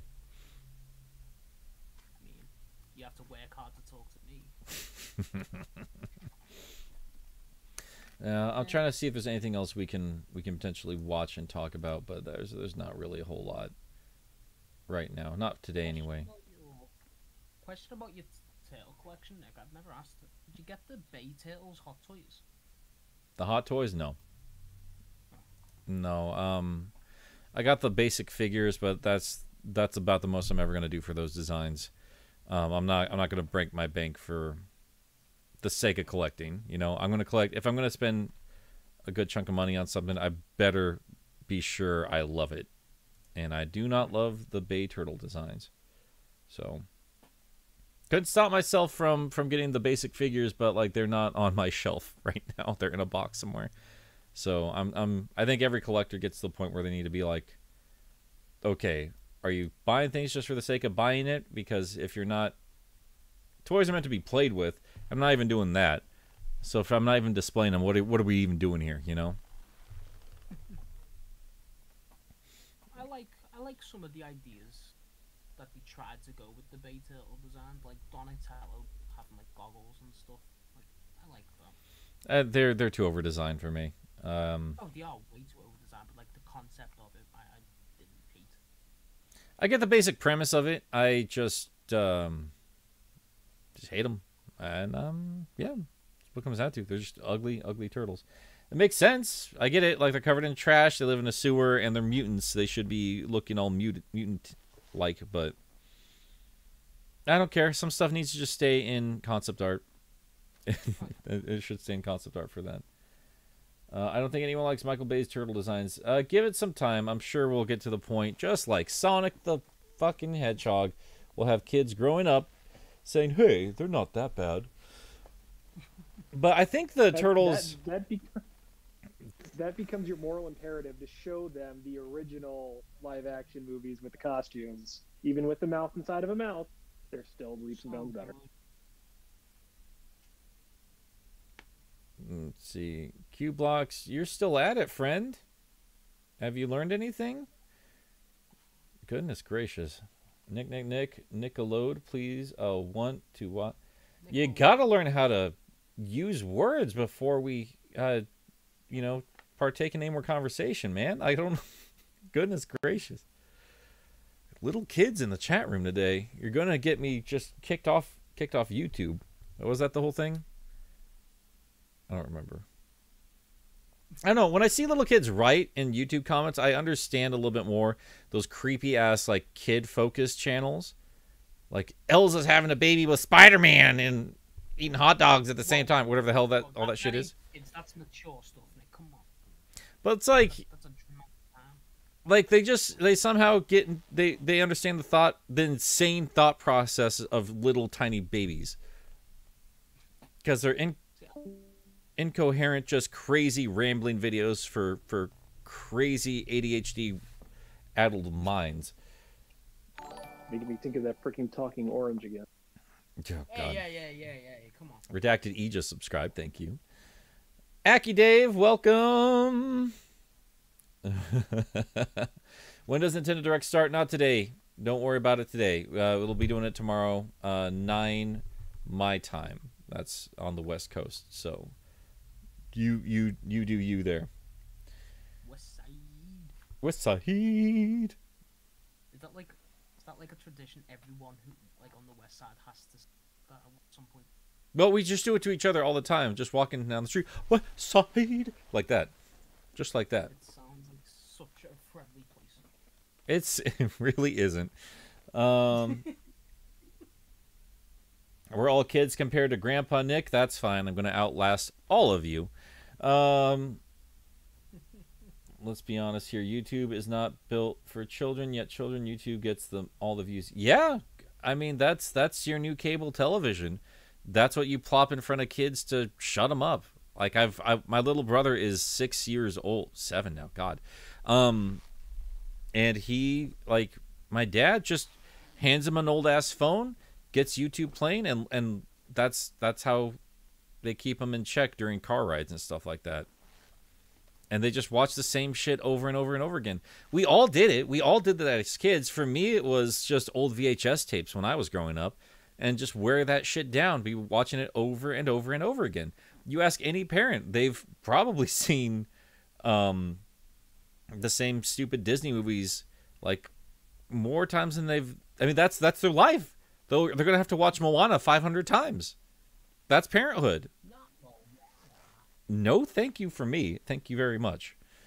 And I'm laughing because I have an 11-month-old and I just see it in the future. Let's see. Big brother, Grandpa Nick. I am a big brother. I'm the oldest of my siblings. Children YouTube is one. Is that what we're going to call it? We're not going to call it YouTube for kids or kid YouTube. We're going to call it Children YouTube. Waldo San just subscribed. Thank you. I remember watching the Super Mario Brothers Super Show. Hey, paisanos. There it is. I knew Bob was going to do something for us. Honestly, that show, I watched it as a kid a ton as well, because it always used to be paired with either Adventures of the Sonic the Hedgehog or Saturday M. But the Super Show was just insane, and I love it. Like, watching it back now, it's the best thing. Oh, that's the thing. Like that. I mean, I had it when I was a really, really little kid, and I didn't like it. That or Adventures of Sonic the Hedgehog a whole lot. Going back now, I mean, I hold no nostalgia for that stuff. Again, I did not like it as a kid. We had slim pickings as far as multimedia for our favorite game characters were concerned. Looking back on it now, it's fucking hilarious. Oh yeah. You got spaghetti on your overalls. Hey, fuck you, Lou. That's the best thing that ever happened in that show. Oh my god. You've seen that, right? No, I've not. Have you? Lou Albano basically says to the guy who plays Luigi, "Fuck you, Luigi," because Lou Albano never does second. He had to like hire the laugh track up. It's amazing. It's in the first episode. I can't believe you've never seen this. It's incredible. Oh, the Super YouTube kids are stupid. Why have cringy vids if they're still normal YouTube? Well, I mean, does YouTube kids even mean a thing without the source material mattering to children? I mean, what does Elsa or Spider-Man matter if you don't know who Elsa or Spider-Man are? I mean, we are still getting great stuff. Because we've had people that have grown up loving cartoons now making cartoons. And I mean, it's like a generation before me still, but a lot of cartoons were just made specifically to sell you toys. I grew up on Ninja Turtles, which is the same idea, but they were starting to intermingle like tongue-in-cheek, cheesy humor there. And then Batman the Animated Series came on, saying, "Oh no, we can just make a good-ass show." And X-Men as well. And that was just going to continue to evolve. You'd still get shit every now and then, but I mean, like, for God's sakes, no matter how many people are complaining about Rise of the TMNT, like, you can't compare the animation of the two series, not by any stretch of the imagination. The toy episodes maybe, because they sent it over to Japan and they made some just straight up Ninja Turtle anime for that first season, and it's beautiful. But holy shit, some of the stuff Rise is doing, I've never seen in any other cartoon. It's absolutely gorgeous. Then yeah, like Gumball, Adventure Time, all that, or regular show, like great shows. Like, yeah, kids can watch it, and like, I'm a full-ass grown adult, and I still love that stuff. Stormhound just subscribed. Thanks. Anyone remember Banana Pie Lord? I have no idea what that is. I mean, we kind of all know that we're getting into that era of all of the fans of the old cartoons are now making the cartoons, and that's definitely increasing the quality of what we're seeing. And, you know, I don't think that's without any doubt. You can really tell that the fan dedication to a series or to a, you know, to an IP or to an intellectual property, you know, really helps boost that forward. And, you know, just take things like, you know, we've been talking about Teenage Mutant Ninja Turtles. I remember the fan comic TMNT Gaiden, which was that, you know, anime manga fan comic version of it where all the turtles were grown up and, you know, in their 30s basically and broken up. You know, and it was a fantastic but super dark. Yeah. They never get the green light now. Yeah, that's it's still high quality. I hope that they start being a bit more lenient with the Turtle franchise. I mean, the whole Batman TMNT moves, it can be done. but they won't because Nickelodeon. No, I think TMNT is more just it's in a very Sonic area right now where it's still popular and it's still going to sell whenever it shows up, but it's not going to. It's no longer competing with the big dogs, you know. Like it's always gonna it's made its niche, and regardless of the quality, that fan base is always going to resonate because there's always elements of it that really resonate with people. But, I mean, the era I grew up in, which was Sonic Mania and Turtle Mania. And again, if you weren't there, you don't understand. Like, that was the Minecraft of the day for us. Like, it was so ingrained with everything. Like, other people were just getting fucking sick and tired of it, kind of a thing. Like, that's how big those franchises were. I mean, and that lasting impact was enough to make sure it stayed around forever. But it's never... I don't think either of them are ever going to get to Mario's level ever again. Not unless, you know, Sega really hunkers down and gives Sonic the attention and quality he deserves. And same with Ninja Turtles. We might see it again because, again, people show up to the theaters when that stuff shows up in theaters. The Michael Bay stuff was garbage, but people liked it. So we'll see what happens when they redo it again.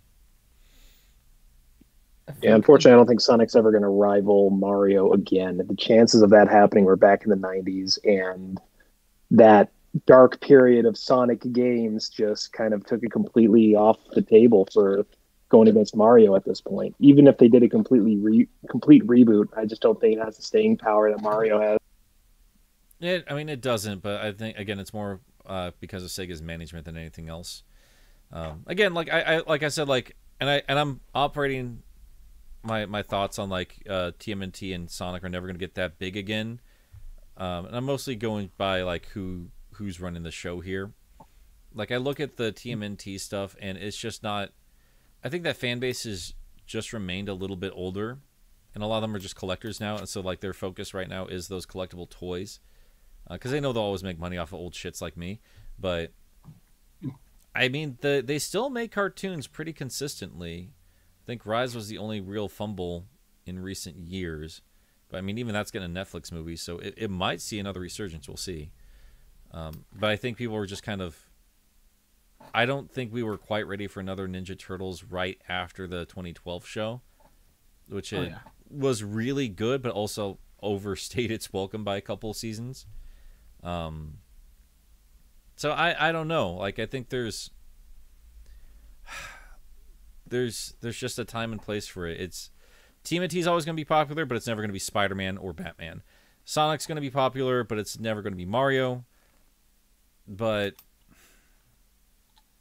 I don't know. I keep thinking about like Jurassic Park, where it's like it's never going to come back in any kind of prominent form, because like near the end of the 90s and going into the 2000s, it would just get like some random ass recolors over at Toys R Us for toys, and that was all we got for Jurassic Park after that disaster of the third movie.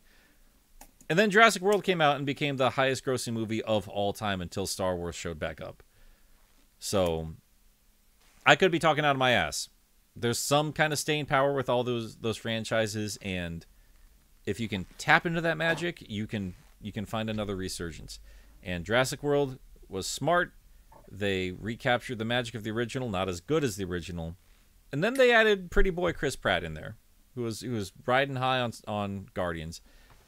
And Perfect Storm gave us a really popular, and dinosaurs are always going to be popular. So yeah, I don't know. I appreciate TMNT and Sonic being around. I just don't expect more than what we have. But at least TMNT still gives me good stories. Sonic.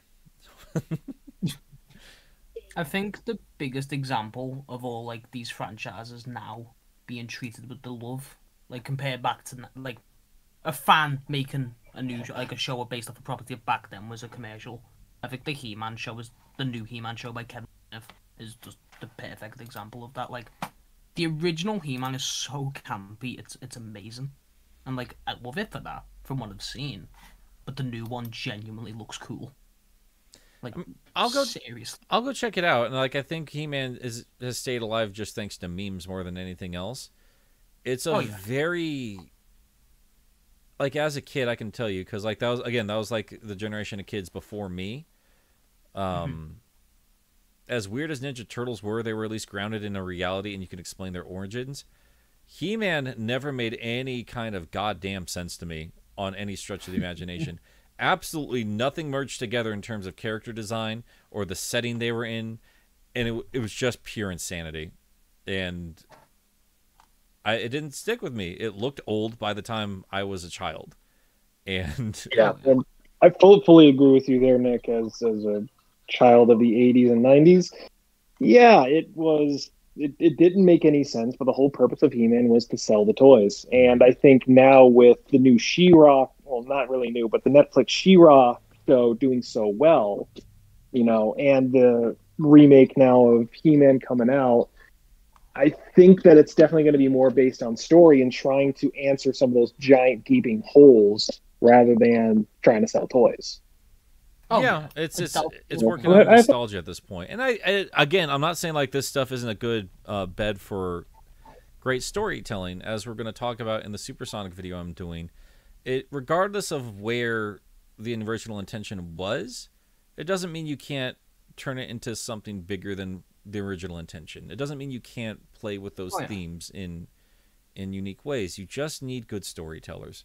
And Kevin Smith, regardless of goofy-ass films like Tusk or anything, is at the end of the day a good storyteller.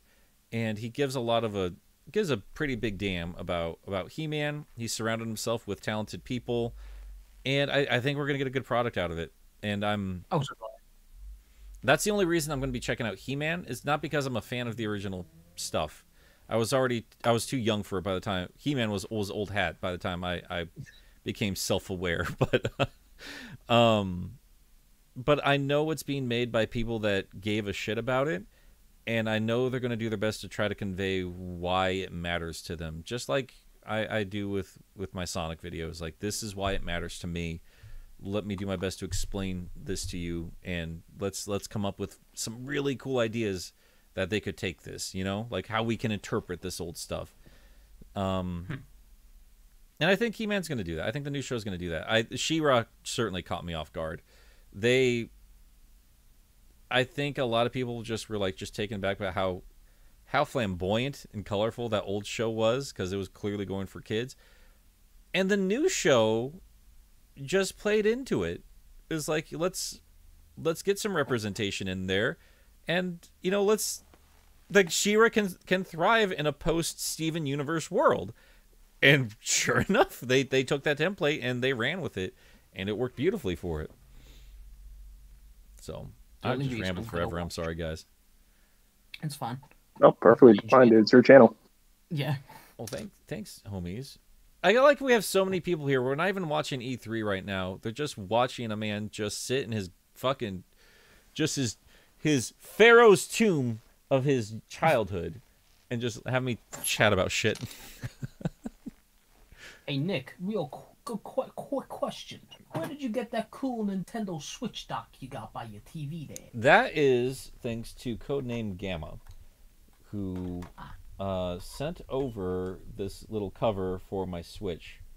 So, I'm not sure how she made it, but I sure as hell appreciate it. It's real. Way too generous. Way too generous. That's too nice. I'll bring up this question since I saw it in chat from Sanchez Jose. Since he mentioned Thundercats, this brings up the question to me for, I guess, you, Nick, and Bob. Yeah. What IP that has kind of fallen off the wayside and has been buried would you like to see revisited? Klonoa. Yeah. Klonoa? Okay. That's a good choice. Me, I don't know. I like a lot of shit. I mean, I don't know, man. Honestly, I think a lot of the stuff I like shows and franchises, like the old ones that keep getting reinvented, like Tom and Jerry. If the Animaniacs reboot didn't come out, I would have said Animaniacs, and the Tiny Toons one is coming out. Yeah. So, Freakazoid to complete the set. I don't know. I'm happy right now. Yeah, Top Cat. Freakazoid was the one that really caught me off As far as like, I liked all those old cartoons, but Freakazoid was like my all-time favorite. I love Freakazoid. I've never watched it because it never aired over here, and there's no DVDs over here. Same with Tiny, destroying me. Yeah. But I've at least watched a bit of Tiny Toons. Oh God. Yeah, I mean, a lot of this stuff. I mean, nostalgia pandering is a real thing, and it works when it's given to the people who grew up loving this thing. And a lot of the stuff I love, thankfully, has stood the test of time and still has a fan base keeping it alive, which I'm always thankful for because Sonic certainly has had some dire moments. But God, like, yeah, Ninja Turtles is still around. Jurassic Park is still around because, I mean, for God's sakes, dinosaurs were away for 65 million years, and they still have staying power. They ain't going anywhere. Good on them. And Nick, real quick, sorry to interrupt. There's an indie showcase on E3. Then let's switch over to that real quick. I just seen GVG said this. I love me a good indie game if it's not just full of stupid ass emotions the whole time. Oh no, I thought I just ordered Where, tacos. I'm lost. A lot of them just seem like just emotional, teen-focused indie movies. Like, no thank you. Get more from your neighborhood. Hey, yo, Grover. I'm a bitter old man. It ain't for me. Not for me, therefore I hate it. Delivery for Super Grover? Oh, yeah, he said just put it They there. made a game that wasn't about Sonic. What? That's half the chat sometimes when they hop on here. more from your Game Apologist is streaming. We're going to talk about Sonic, right? Fuck Sonic. Oh, look at this. I just missed a trailer that looks pretty. The game. Gotta love that low poly aesthetic. It's Grover? You're streaming. Are they? I was like, are they just showing like 3 game trailers at once? I mean, I thought that he was about to run right into that planet. Holy shit! Can you imagine? Can you imagine? Like all that light speed, like stuff there. If they just flat out just smacked into the planet. I'm gonna leave the stream on Twitch for a second and come back and see if it goes better, like closer to the draw. I mean, they're showing these games because they all look the same. Oh, that's cool. All right, I'm done talking shit. That's a cool way to show your galaxy map. Using constellations and stuff like that. The rest of this is menus. I do not give a shit. The next 10 years, Sonic Riders and Sonic the Fighters will be the same level of Sonic the Hedgehog. Whoa! Did someone say the game? The game. I fucking love that game, Jesus Christ. New Cyber Shell video just dropped. Well, there goes my audience. What's he uploaded? I've not watched a lot, actually. Operation Soda Steel. Okay.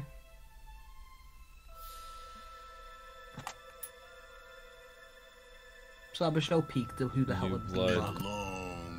Ooh, I always like this old. I don't like give a shit about these old movies, but I like it when games look like old movies. But I don't remember.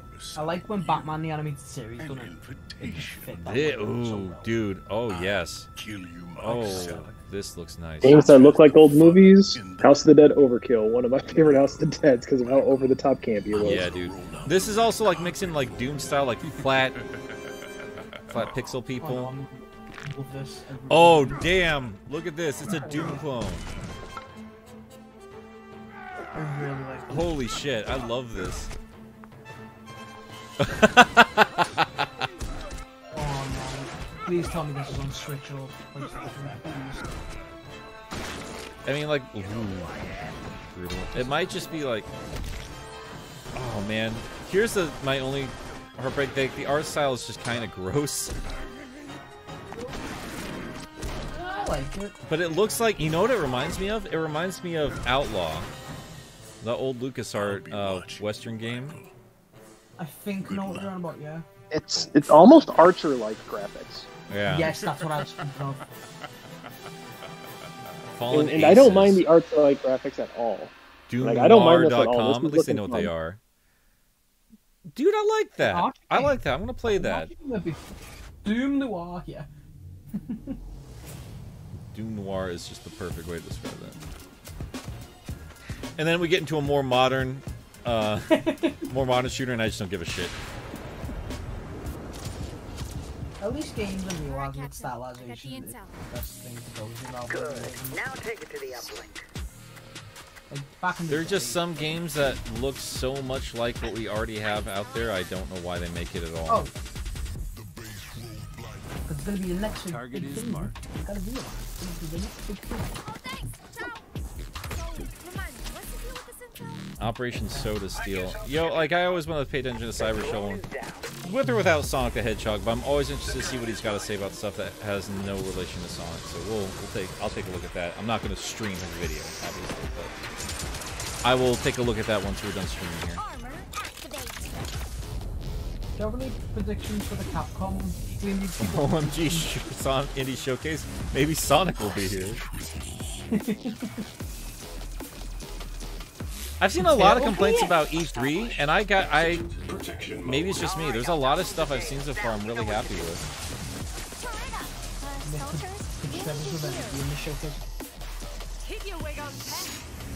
Princess of Pages, always good to have you. I know you've left a few comments now, but I was in the middle of listening to people talk, but thanks for being here.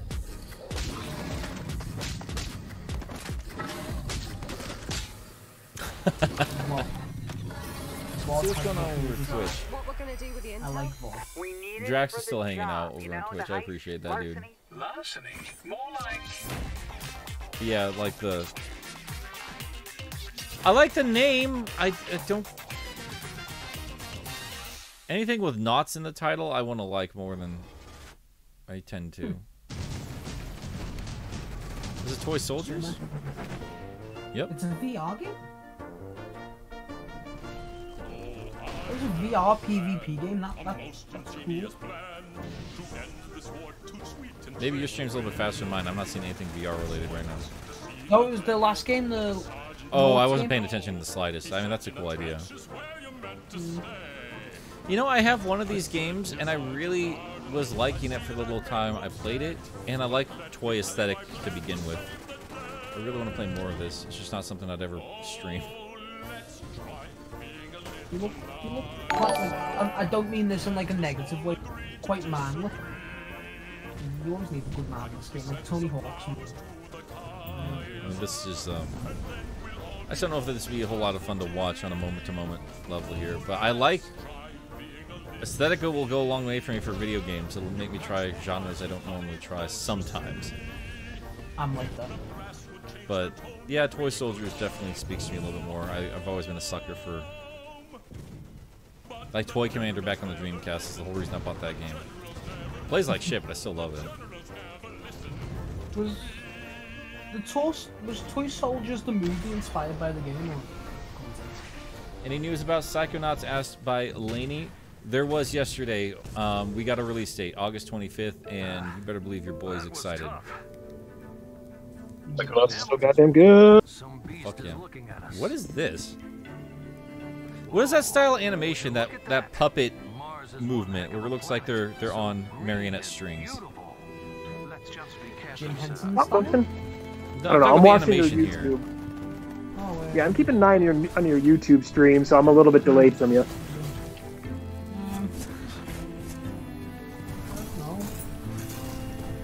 I like it. A new Muppet game would be cool. I want that. Yeah, I gotta say, there's gotta be some kind of timeless thing, because you're much younger than me, Bob, but you still love much more classic animation and, well, Muppetry, I guess, compared to what I usually go for. Like, I did grow up with like, growing up, it was always Cartoon Network, and well, I always used to watch Boomerang. Well, like, 'cause back then I didn't know, like, Scooby-Doo, the original Scooby-Doo, and the original. Nah, just like it.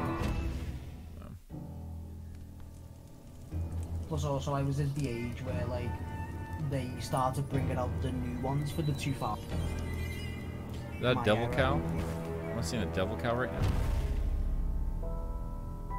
That is a Devil Cow, and that's cool. I cannot read that. What the hell does that say? Outlander. New Game developers are creative, passionate, and driven. We tackle new technologies Oh, God. and overcome many challenges. Zoolander? Our creative vision. At the RPGA, it is our mission to support and empower I just all joined game it. Sounded like developers Bob around died. the world.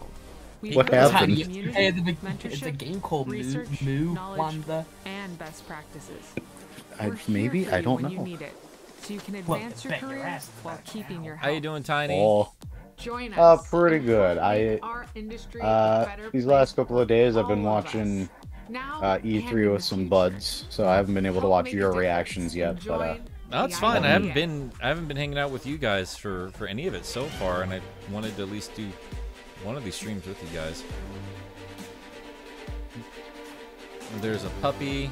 There's animals. Looks adorable. hey, Oh. what is this? Bob, what is this? It's a little animal What? shmup. No, I finally looked in Jet Text Radio, and I see Super Mario Brothers Super Show. Oh, fuck you, Luigi. Nick has not seen it. Don't tell me you've not seen it too. I have not seen this clip. I've seen bits Oh and my pieces God. of the show, but I have not seen this clip, if anything. It's incredible.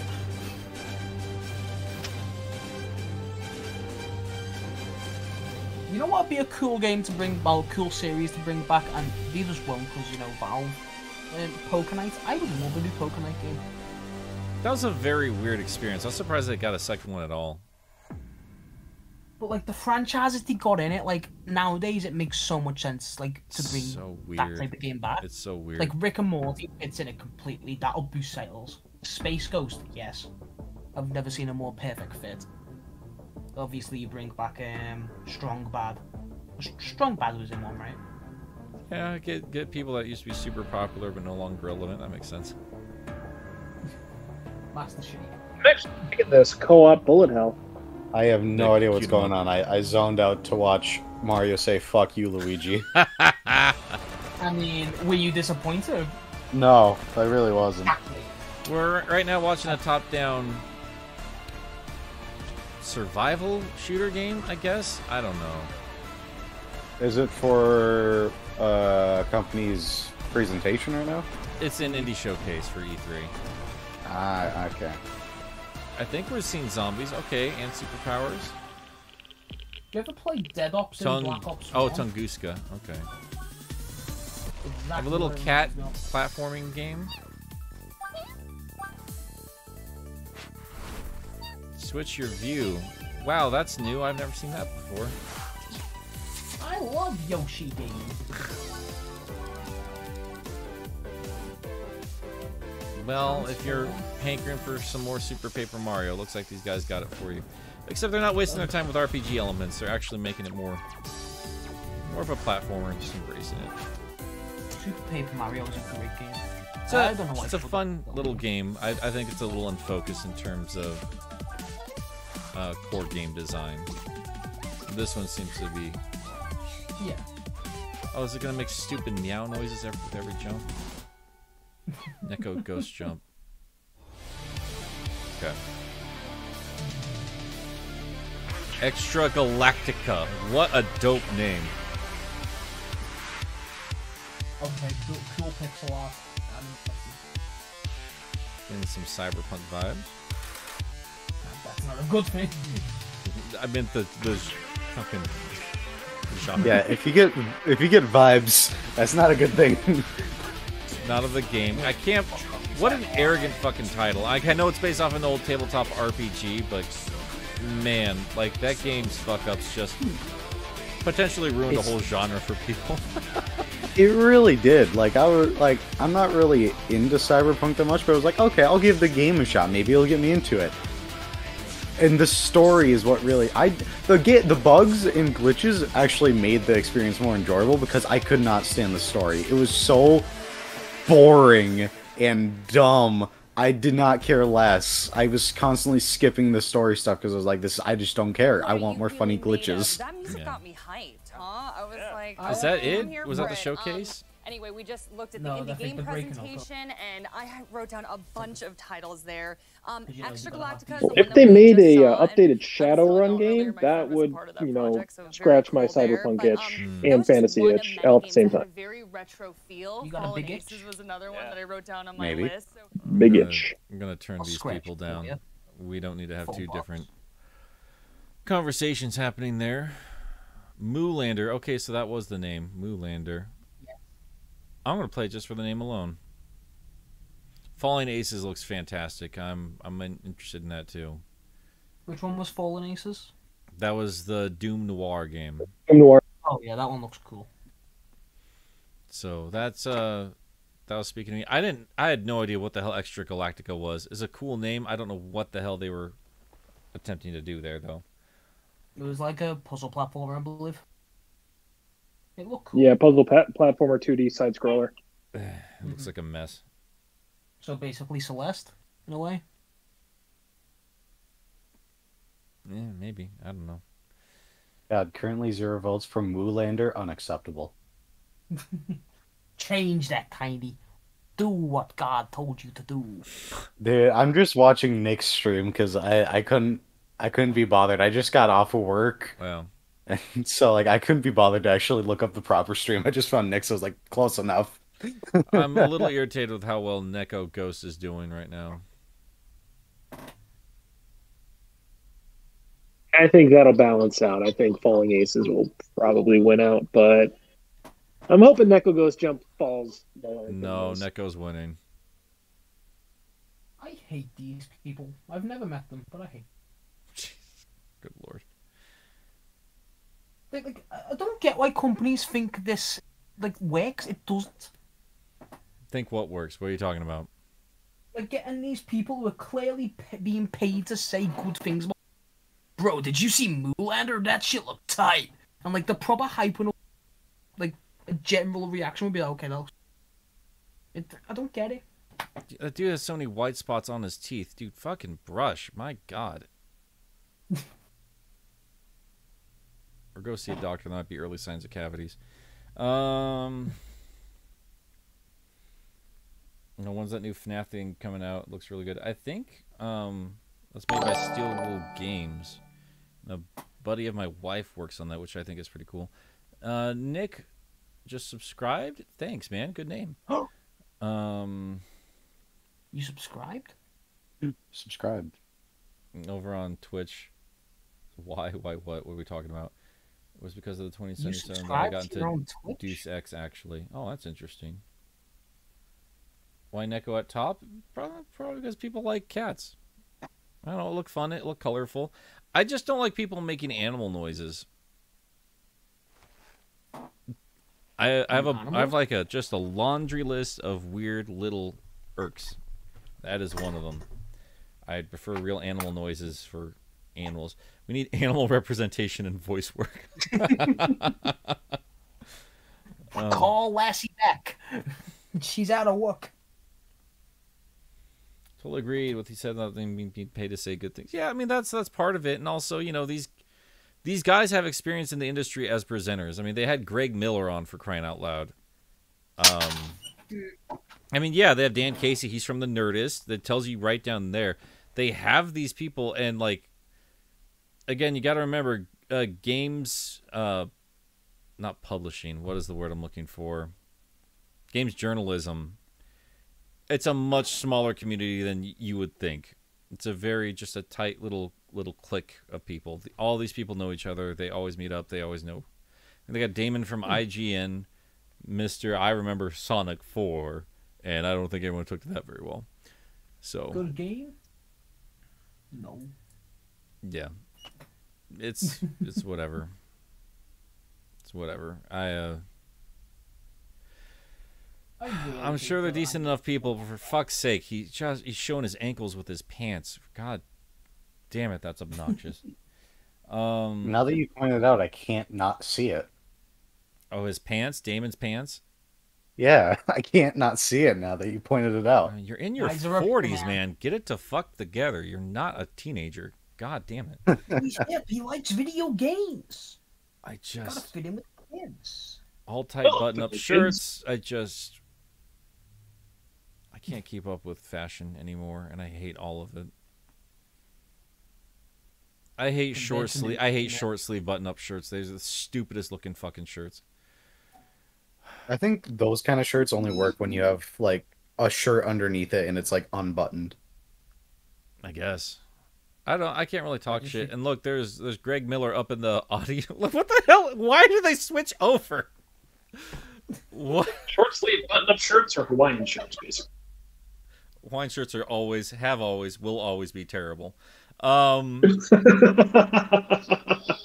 what if it's like sports commentary, like we're gonna switch it on over for like the post game. We just sat there watching trailers. Like what? Why do they need all this shit? Why aren't they all in the same room? Fucking ridiculous. So why am I watching this?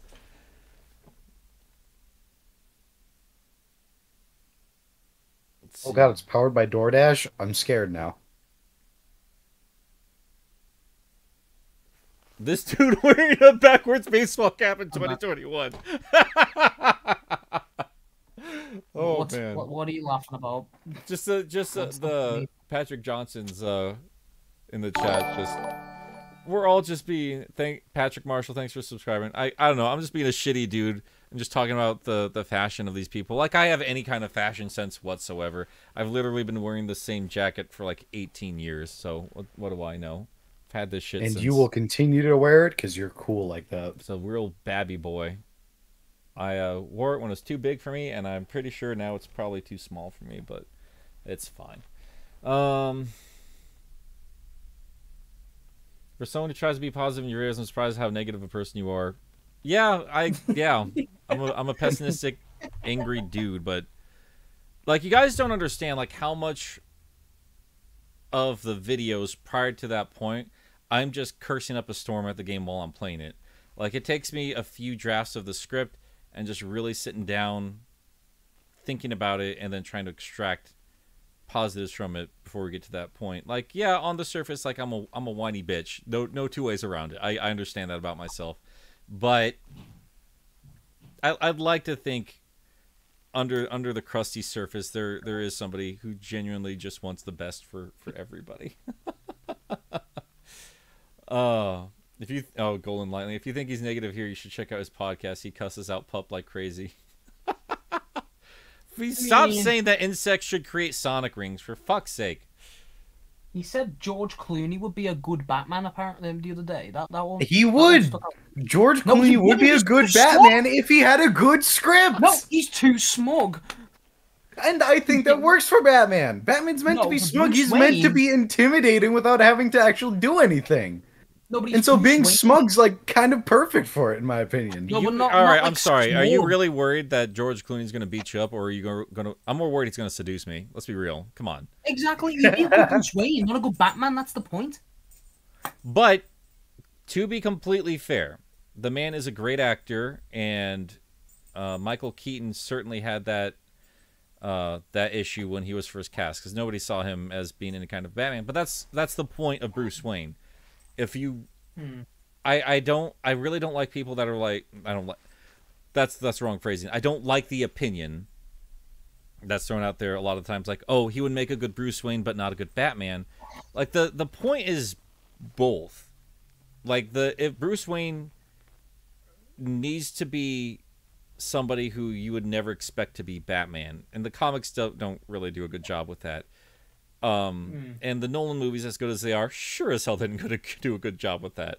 But oh no, if George Clooney really wanted to be a good Batman, he needs to be as charming and lovable as he generally displays himself in public and in his movies, and needs to be scary as shit. What the fuck is Ego Raptor doing on E3? What is happening?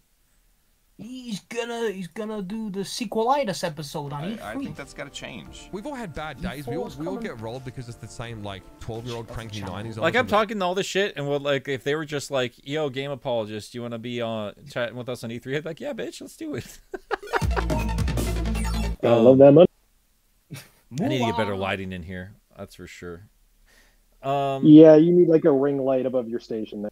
Well, I have a ring light. I do, and it's terrible. I need to get a better one.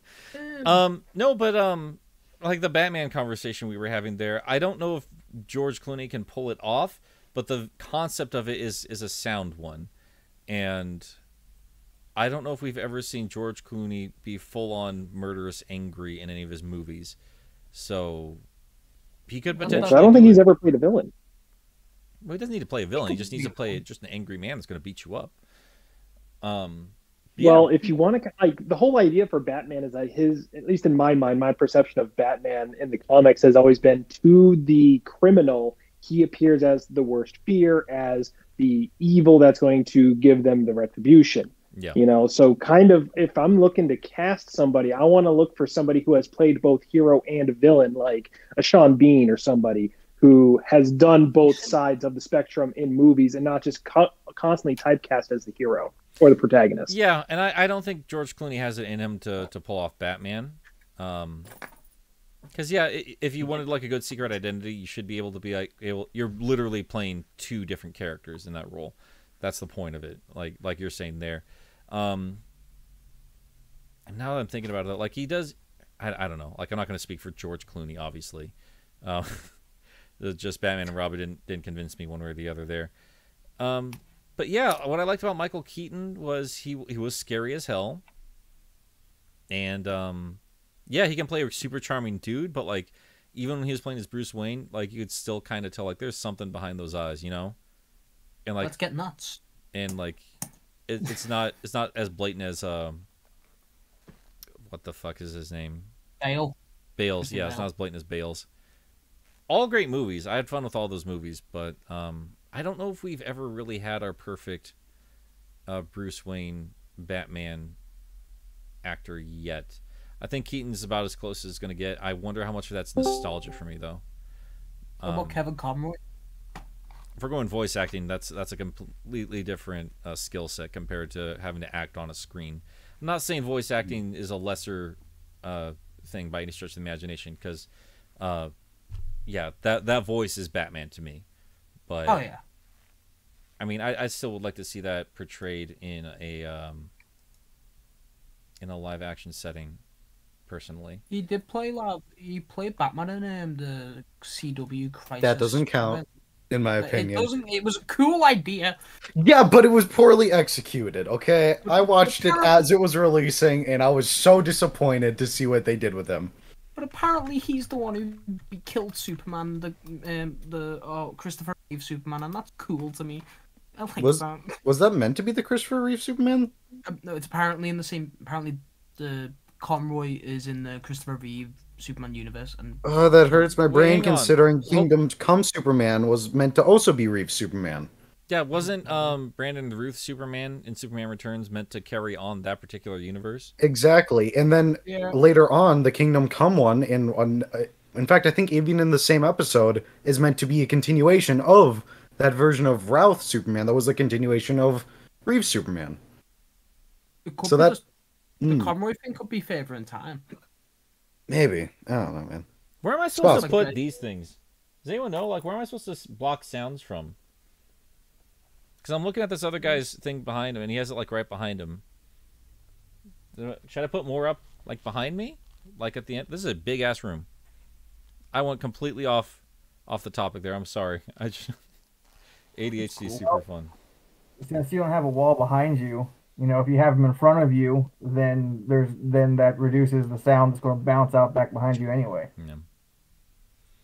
Speaking of people saying I'm a negative Nancy here, like I also need to point out, like when it comes to actual real people, I'd like to think I'm not too much of a dick about it, because I'm seeing people like talking shit on Aaron Hansen still. Like, you guys need to get over his Sonic opinions. For God's sakes, he's a human being, and he seems like a pretty decent one, for crying out loud. Guy is incredibly talented and funny. Yeah, and Aaron definitely has a public opinion and a character opinion about Sonic. I mean, for the show, he rails on Sonic all the time, but he loves Sonic. Like, it's a whole bit for him, so it's part of the persona. I think he said it a while ago, that he actually doesn't like the games, but he really likes the characters and the character designs, like the designs. Yeah, and like that community is not going to help any favors by ostracizing people any further. That's, I mean, again, call me negative as much as you want, but like part of the point of the show is to give a voice, saying like, well, look, this isn't just a trash garbage franchise and a trash garbage fan base. There's a wonderful set of talent here, both in the source material and the people that love this stuff. And if you go outside of the Sonic community, because before the videos blew up, I certainly wasn't a part of it. I wasn't paying that much attention to it. Yeah, that's that infamous clip of the people saying that Sonic was never good. That's the general gaming mindset of Sonic the Hedgehog, and that's why I made the videos, was just basically to say, like, look, yeah, there is some pretty garbage games in this franchise, and yeah, this character deserves better, but we're going to discuss why people like it, and there are some games that, I'm sorry, call it nostalgia all you want, but the core fundamentals that built this franchise up from the Genesis are brilliant games.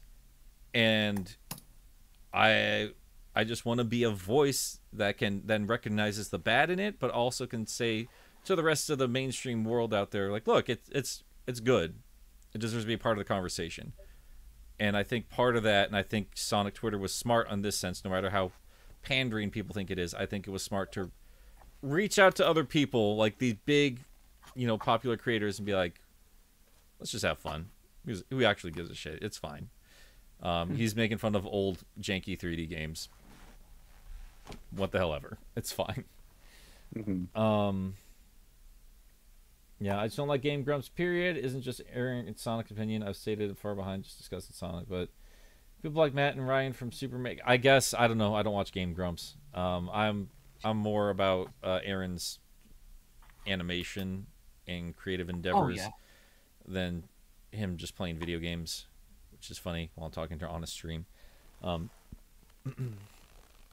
like NSP. I don't know what that is. So Dan from Game Grumps. And then Ninja Sex Party, Dan Avidan's comedy band, kind of like a Lonely Island version of like comedy music. Did that ever get cleared up? The grooming allegations or whatever the hell was? Yeah, apparently, from what I heard, apparently some schmuck faked it and then later came out being like, "Oh yeah, that was all fake. I almost ruined some guy's career. Whoops." My bad. At least I think that's what it was. I don't fully remember. Yeah, I don't really participate in a whole lot of drama, so I'm nobody's completely free and clear of making stupid things, but some things are just much creepier than others. And grooming is definitely a big, gross no-no. Ugh. Yeah. Baby dog, you look bored out of your mind. I'm so sorry. Where the hell is my turtle? What time is it? It's 12:33. Bro, I want to see that turtle. He's still... I don't want to... Well, here's the thing about sulcatas. Like, you just need to let them sleep. They don't like getting picked up. They're tortoises. They don't understand being airborne. Got it. So he feels safe around me, but he still does not... Like, he will still get trepidatious when I get near him. He's like, look, dude, if you don't have food in your hand, do not bother me because you're going to pick me up and move me somewhere, and I hate it. I hate it more than anything. He's never peed on me or anything. He's never, like, a tortoise will let you know if they don't like you, and peeing on you is a good way to doing it. So he's never done that to me, but just out of respect for my boy here, he's got a Ninja Turtle blanket. He sleeps under my workshop desk on the other side of the room because it's still a bit too cold to leave him out in the yard overnight. So he knows that's his home. He comes up to the door every night to be let in, and he goes, tucks himself in, basically. He digs into blankets. And then when he's ready to go outside, he wakes up, he walks on over to me, and he says, okay, let me out. And then he follows me to the door and walks outside. So we got to see him yesterday on the stream because he walked on over to me, and we picked him up for a second, and then he went into a shell because he doesn't want to get picked up. But, yeah, I mean, tortoises aren't cuddly creatures. They don't understand cuddles at all. And that's the most love you're ever going to see from one of those animals. They'll tolerate you while you pet their head and feed them. But by God, are they cool? That sounds so cute, though. Show dog mixer. Those reptiles. Everyone's asking to see the dog. Ghost! Are you going to sit there like a little Cinnabon? Ghosty goes. Sweet baby boy. He's not paying attention to me at all. He does not give a shit about my nonsense. Baby Ghost! You the sweet baby most? It's not, no. None of my sugar talk working for you? Got the tail wagging at least. How you doing, baby boy? Doing okay? Just bored on pizza couch? He's so sick of my shit. That title's going crazy. Watching the live. Haley! Haley is one of my oldest friends in the world. She is the best human being on the planet.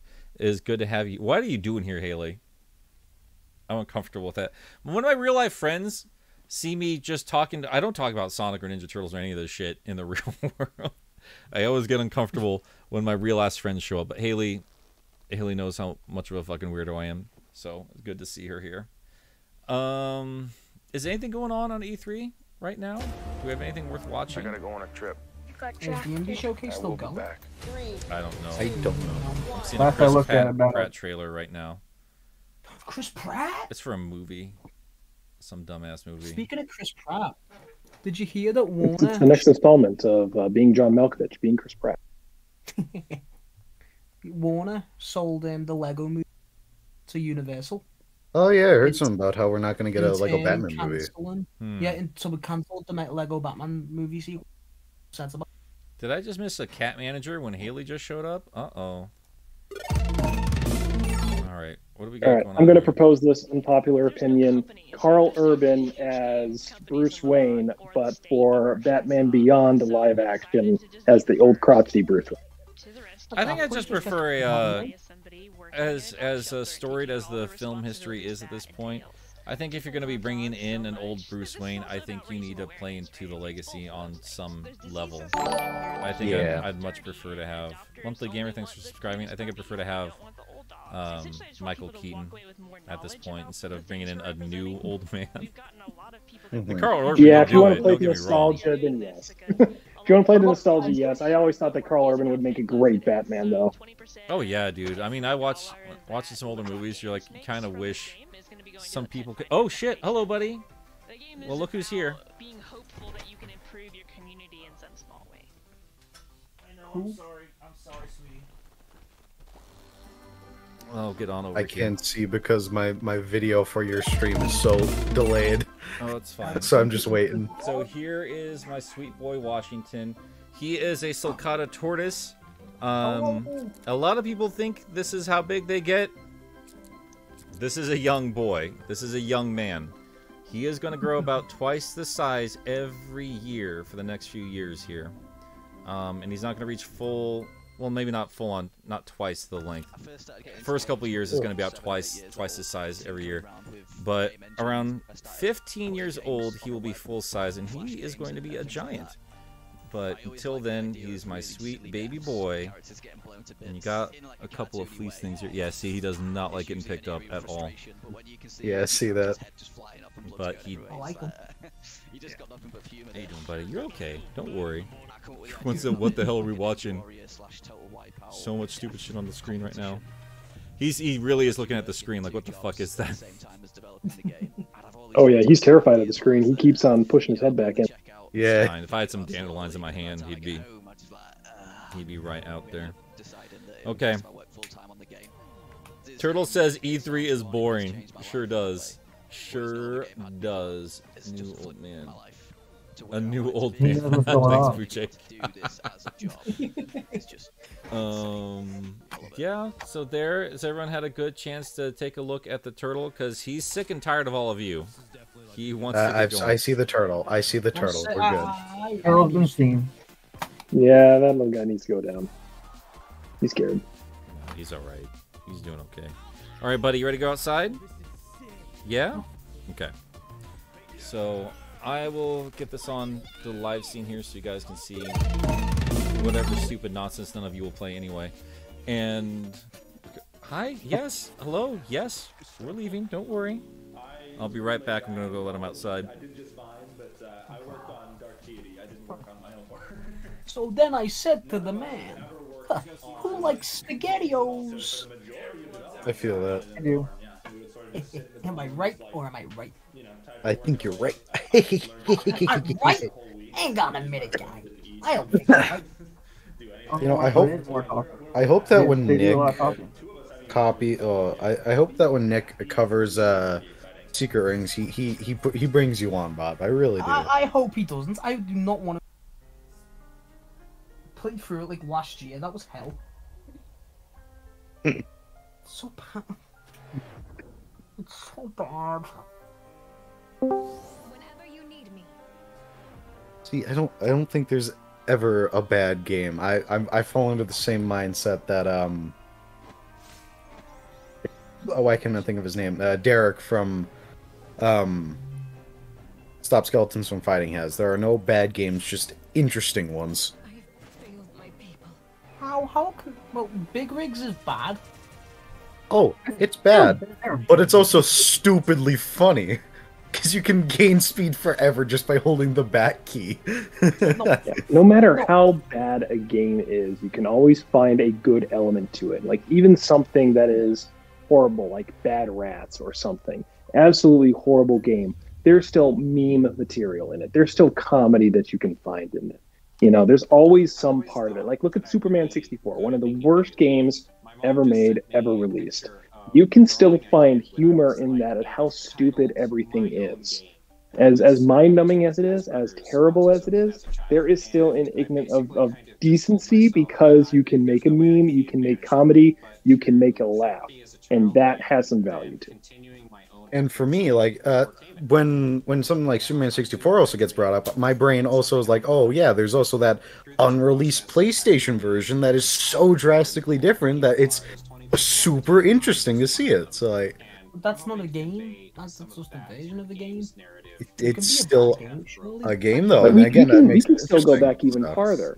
Going back to the Atari, E.T. for the Atari, one of the most amazing things about that game, probably the most horrible game in history, so bad that the developers buried every physical copy of it out in the desert. Miss a Ninja Turtle game? Did I read that right? I don't think so. No. I don't think so. Trolled. No, just another game. I'm talking about E.T. I'm talking about E.T. No, I don't know. People are. I think people are trying to convince me.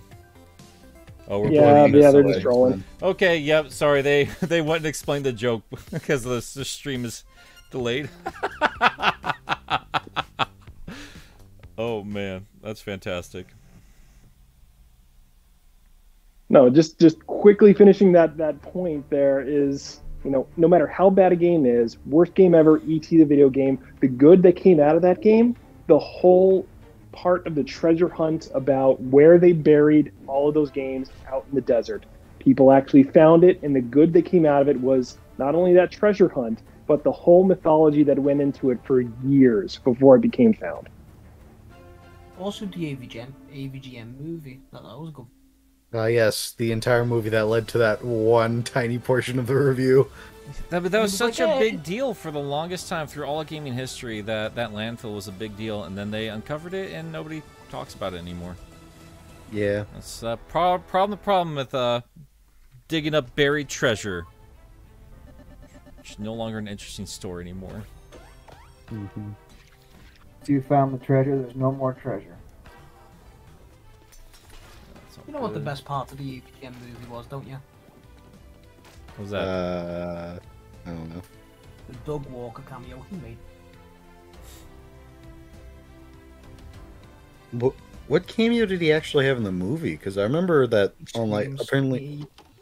He screams. Alright. I just remember that apparently on like the DVD there's a bonus of him reviewing the movie. Oh yeah, it's actually a good idea. He uploaded it to YouTube. Mm-hmm. When are we getting a nostalgia critic game? Never. No, come on. Why? There'd be too many movie licensing. It'd be funny. No, it wouldn't. No, come on. Imagine the advertising title. You, Doug Walker. That would be the best. That just makes me want to cry if I'm Doug Walker. That's all I'm gonna say. But you don't get it? That's Doug Walker. You can finally not get it like the... I don't know. Maybe I won't speak for everybody. For Greg Miller, I wasn't that familiar with Freedom Games. Bob's out here really trying to sell me on a nostalgia critic game. It'd be great. Bob, who on earth? Like, it's just a strange man, Bob. What the fuck are you talking about? Like, imagine the final. We got an AVGN game. Why? Ultra Critic game? Because people like AVGN, that's why. He should have been a boss in that game. I don't. Like the first, like think Mysterio in Spider-Man PS1. I doubt Doug Walker's like the worst human being in the world, but he's also not properly ever addressed being a shit garbage manager. Oh yeah. So, you know, whatever.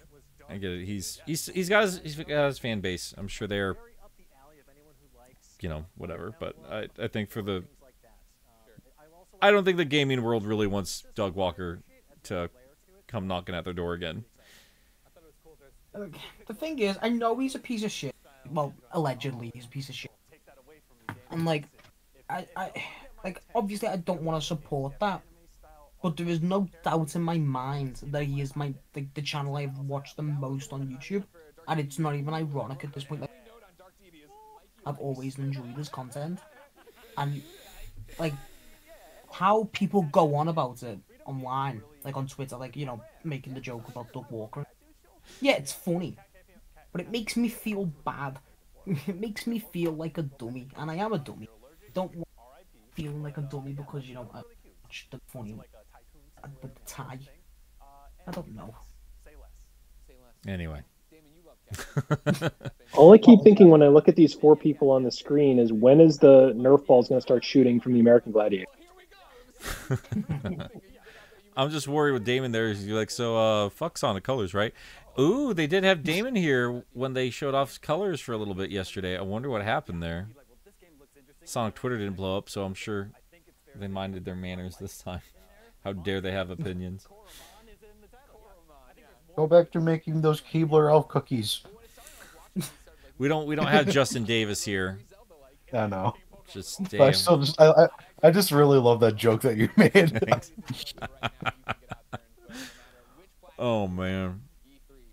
Like it's so weird now that like I feel like I was able to get away with some more jokes before I had a larger audience. And I'm wondering, like, I still feel like I'm safe because it's mostly just Sonic fans watching the channel. But like, if it ever expands out from there, like, I wonder. I legitimately wonder sometimes, watching Damon Hatfield right there. Does he know I exist? Do I know I called your friend a Keebler elf and demanded he gives me fudge stripes? I wonder. Hypothetically, if he did, what would you do? Not a thing. I'll probably keep going on like I do, because it doesn't actually matter. Wait for those fudge stripes. Tell them to hurry up with fudge stripes. Yeah, I don't know.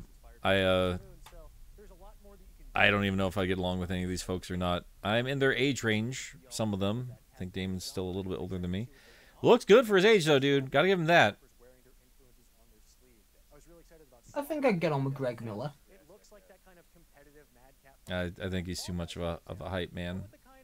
I don't know. I've heard that he is a completely different person when he's off camera. Not like bad by any means, but like he just has like an on-screen performance. I think my problem with being on stream is like I don't have my scripted speaking in front of me, so people see how whiny and negative I actually can be. But yeah, this is what I am. Grumpy old man surrounded by toys.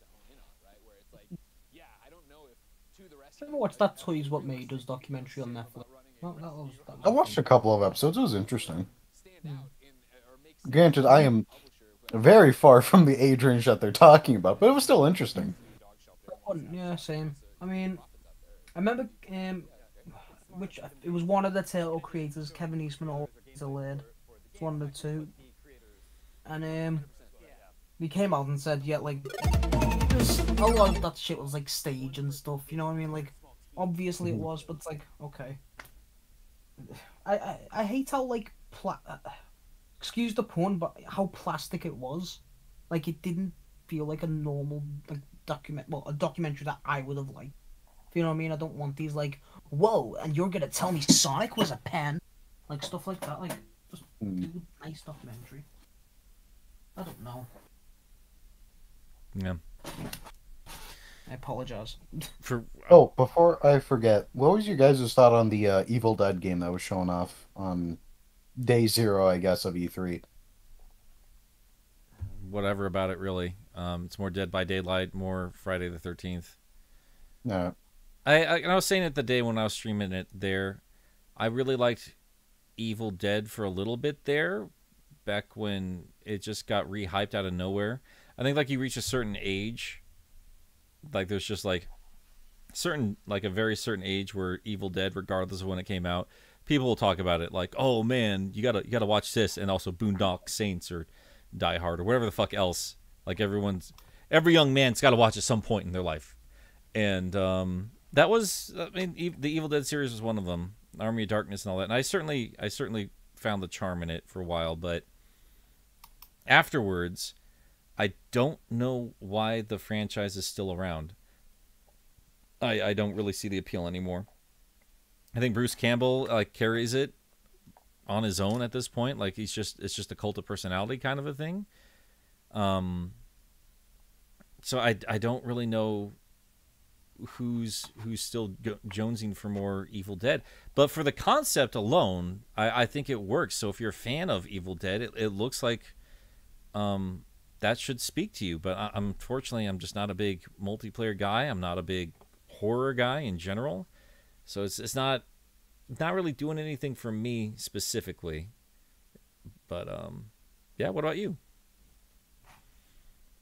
Personally, I was excited by the trailer because I was watching it with my friends at the time, so we were all just like, yeah, this looks like it could be a really fun thing to do because we're all like at least somewhat interested in Evil Dead. Yeah. And I have a scary fascination with Bruce Campbell. Like, if I had just a day or something like, not like a day, but if I had just a game of just him just talking to me, I would pay for just day one immediately. I want him to say Man 3. It's just so stupid. I wonder if like that's part of, I think that's where Man like the 3. resurgence of Evil Dead came from, honestly, is when the Spider-Man movies came out, and people were like, well, who's Sam Raimi? Why are we paying attention to him? And that, kind of brought another resurgence of fans in there for it's an incredibly charming set of movies.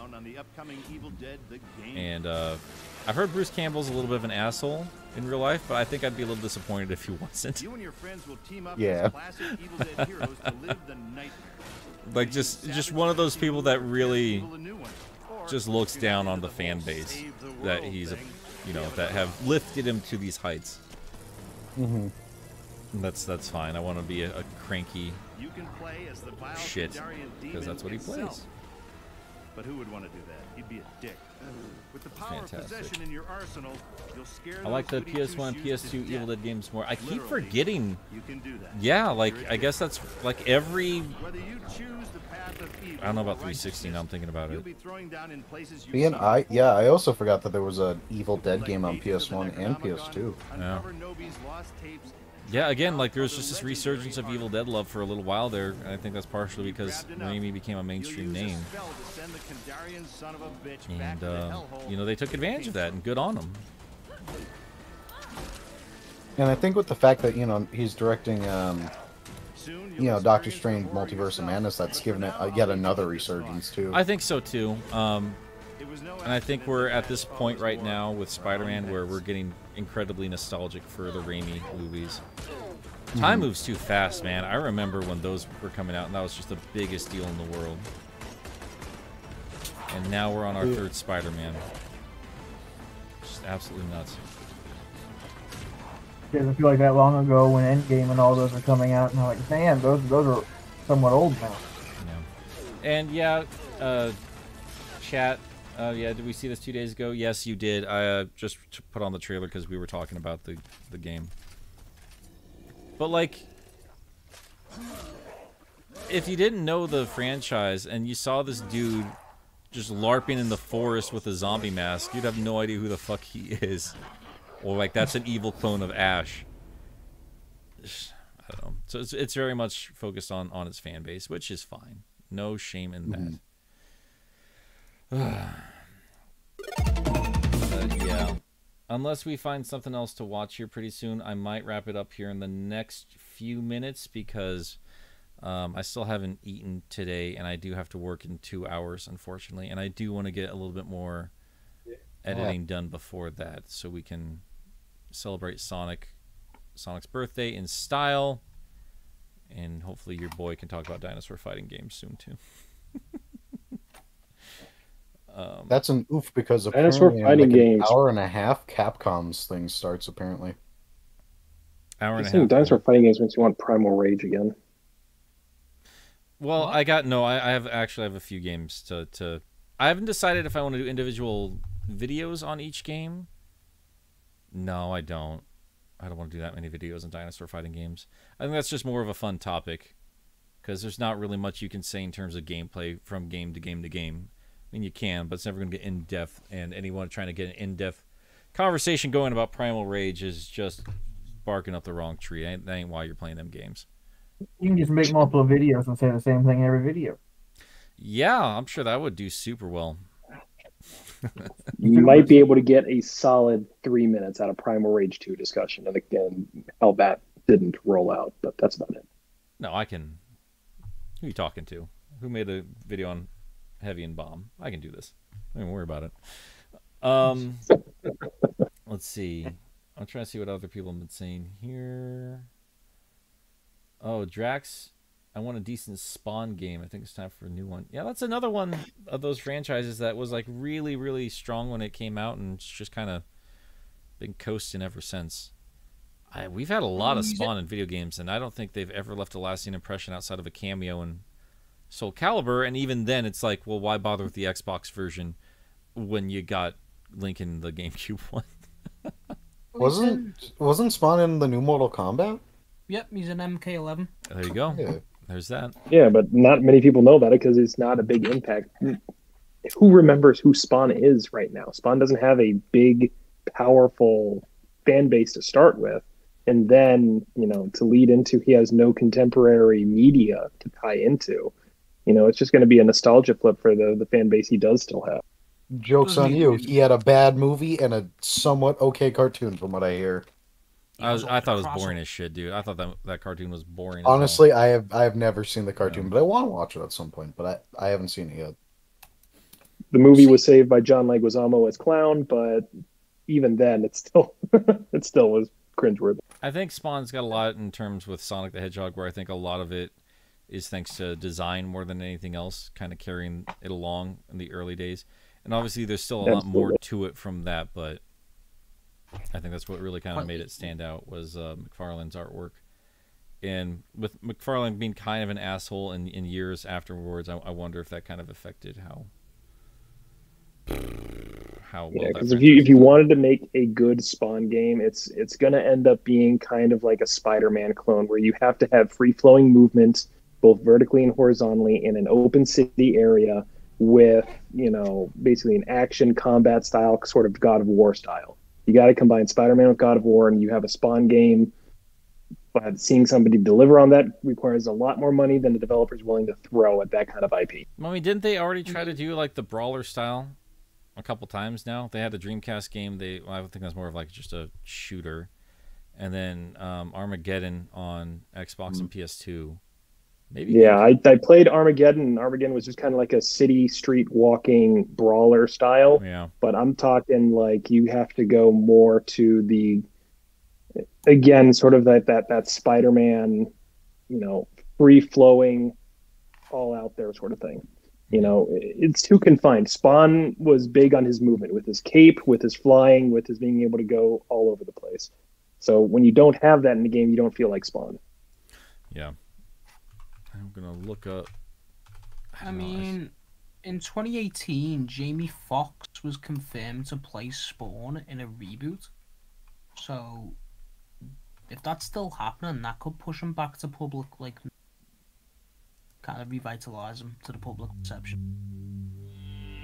I guess so. I'm just gonna take a peek at the gameplay real quick and show who's showing the Let's Play. That's God Games on an emulator. Cool. I've actually never read Spawn. Is it good? It's all right. I mean, if you like, It's a Todd McFarlane comic. Expect edgy. Just it's super edgy. Look at the designs of Spawn, and you're probably going to get an idea of how those stories play out. If those designs speak to you, then the tone of the story is probably going to speak to you as well. Yeah, it's imagine Shadow the Hedgehog wanted to write an edgy comic with a self-insert. Is it at all funny? Like, No. I mean, you can find funny moments in it, but it's being serious.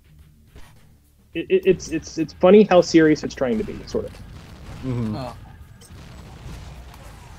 Surprised they never made a Watchmen game. I think Watchmen's got like that type. I think Watchmen did have a game. It was just wasn't a good one. Yeah, it wasn't good. Was it Italian about the movie? Oh yeah. Came out in Yeah, 2 parts too. It was really weird. Yeah, that's right. I remember like seeing something on it. I don't remember what it was, but I remember seeing something on it.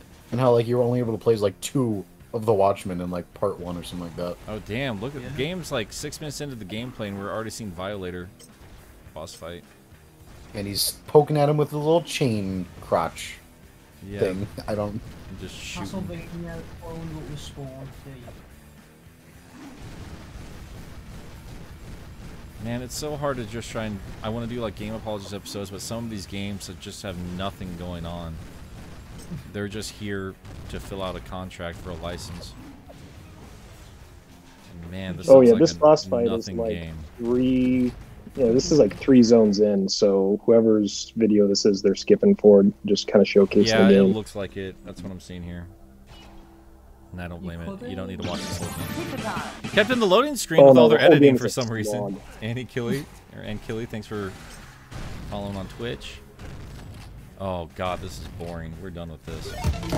Oh yeah, it is a super boring game. Like you don't feel the power of being Spawn in this. I own it. I've played it. Like, and I want to do this on Twitch sometime. I think this would be a lot of fun. You guys might be. It's kind of dark for the camera, but I've got a lot of games back there. I got a lot of video games in general. I think I have too many of them, and I kind of want to just cull the herd a little bit. So I might just play a bunch of random ass PS2 and Xbox games, because if anyone collects at thrift stores, they can tell you there's never a time you're gonna go into a thrift store without finding Xbox and PS2 games. Honestly. I think I just want to kind of play through a lot of them, see what kind of sticks with me, and like, well, this isn't really speaking to me.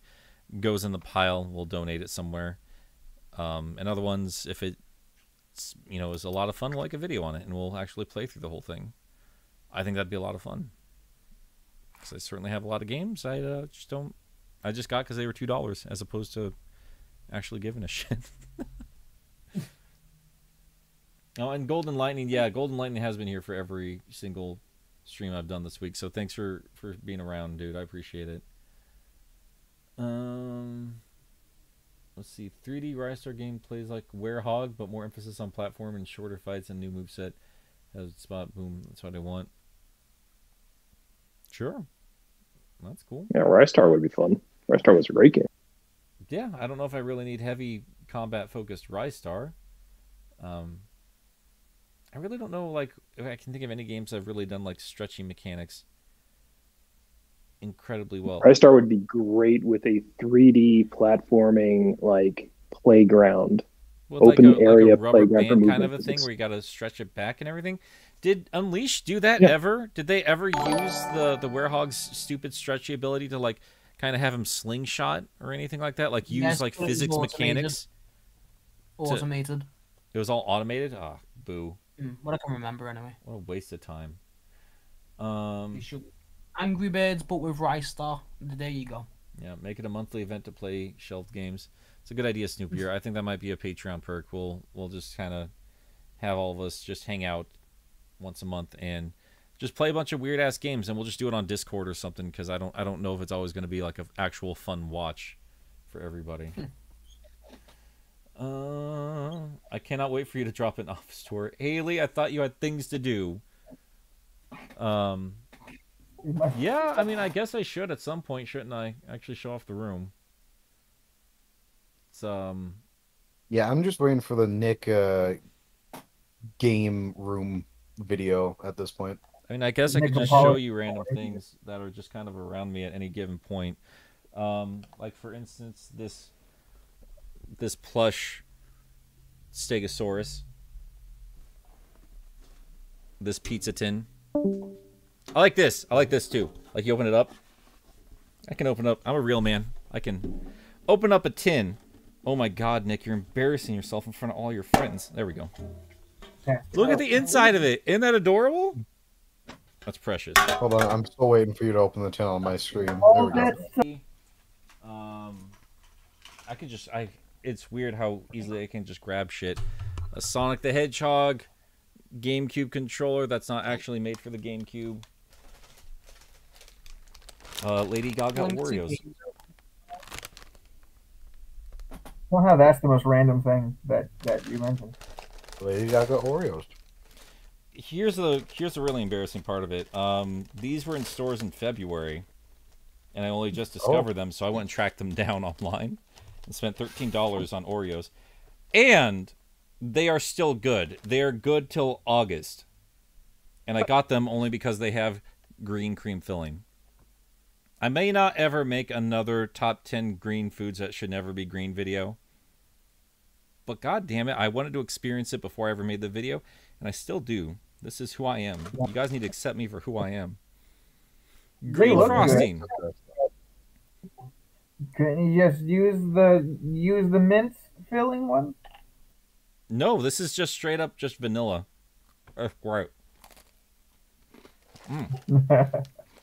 Got that cookie ASMR going, you know what I mean? Let's go. It literally tastes just like those vanilla cookies, like those super generic ones you find at grocery stores. Exact same thing. Good though. Damn. Anyway, yeah. There you go. Someone actually married me. In this fucking madhouse of a room. Oh, man. Damn, that was good. I was so hungry. Oh, my God. Even a sugary little cookie. Does she have her own room? She does. It is quite elegant compared to this. She likes antiques. She likes arty things. And instead of just slapdashing, sloppy, painting everything green and putting up tacky lights and old plastic dinosaur toys up all over the place, she actually makes it look quite elegant. More fun though. This is my opinion, but we can't accept anything, Nick, because the screen is green. Uh-oh. That might be YouTube. I think that's YouTube. Yeah, can you guys actually hear me still? Or is YouTube just completely shit itself right now? Let's quick take a peek-see at YouTube. A bit redacted. Yeah, Haley's a real world friend. She's one of my best friends in the entire world. So she actually knows my wife and everyone else. Interesting. Okay. Well, you guys can hear me. Can you see me yet? What's my stream look like? Let's go find out. I don't hear or see you on YouTube right now. You guys actually hear me still? I hear me on YouTube. YouTube just completely shit itself right now. they say they can hear you. I'm not over there, but they say they can hear you. YouTube. Just listening to my voice, as you guys usually do. Yeah, Haley's a real world friend. She's one of my best friends. All right, so so yeah, we're gonna wrap it up, guys. Thank you so much for watching with us today. And wow, you can hear me on Twitch at least. Is Twitch fucking up too? I wonder. Just listening to my voice, as you guys usually do. Yeah, Haley's. Yeah, we're still fine on Twitch. So, okay. All right. Well, I'm gonna chat with the Discord boys for a little bit here, but everybody else, thank you so much for hanging out with me. YouTube, you are welcome and I will catch you all tomorrow for a Nintendo stream. And again, be sure you stick around for the week.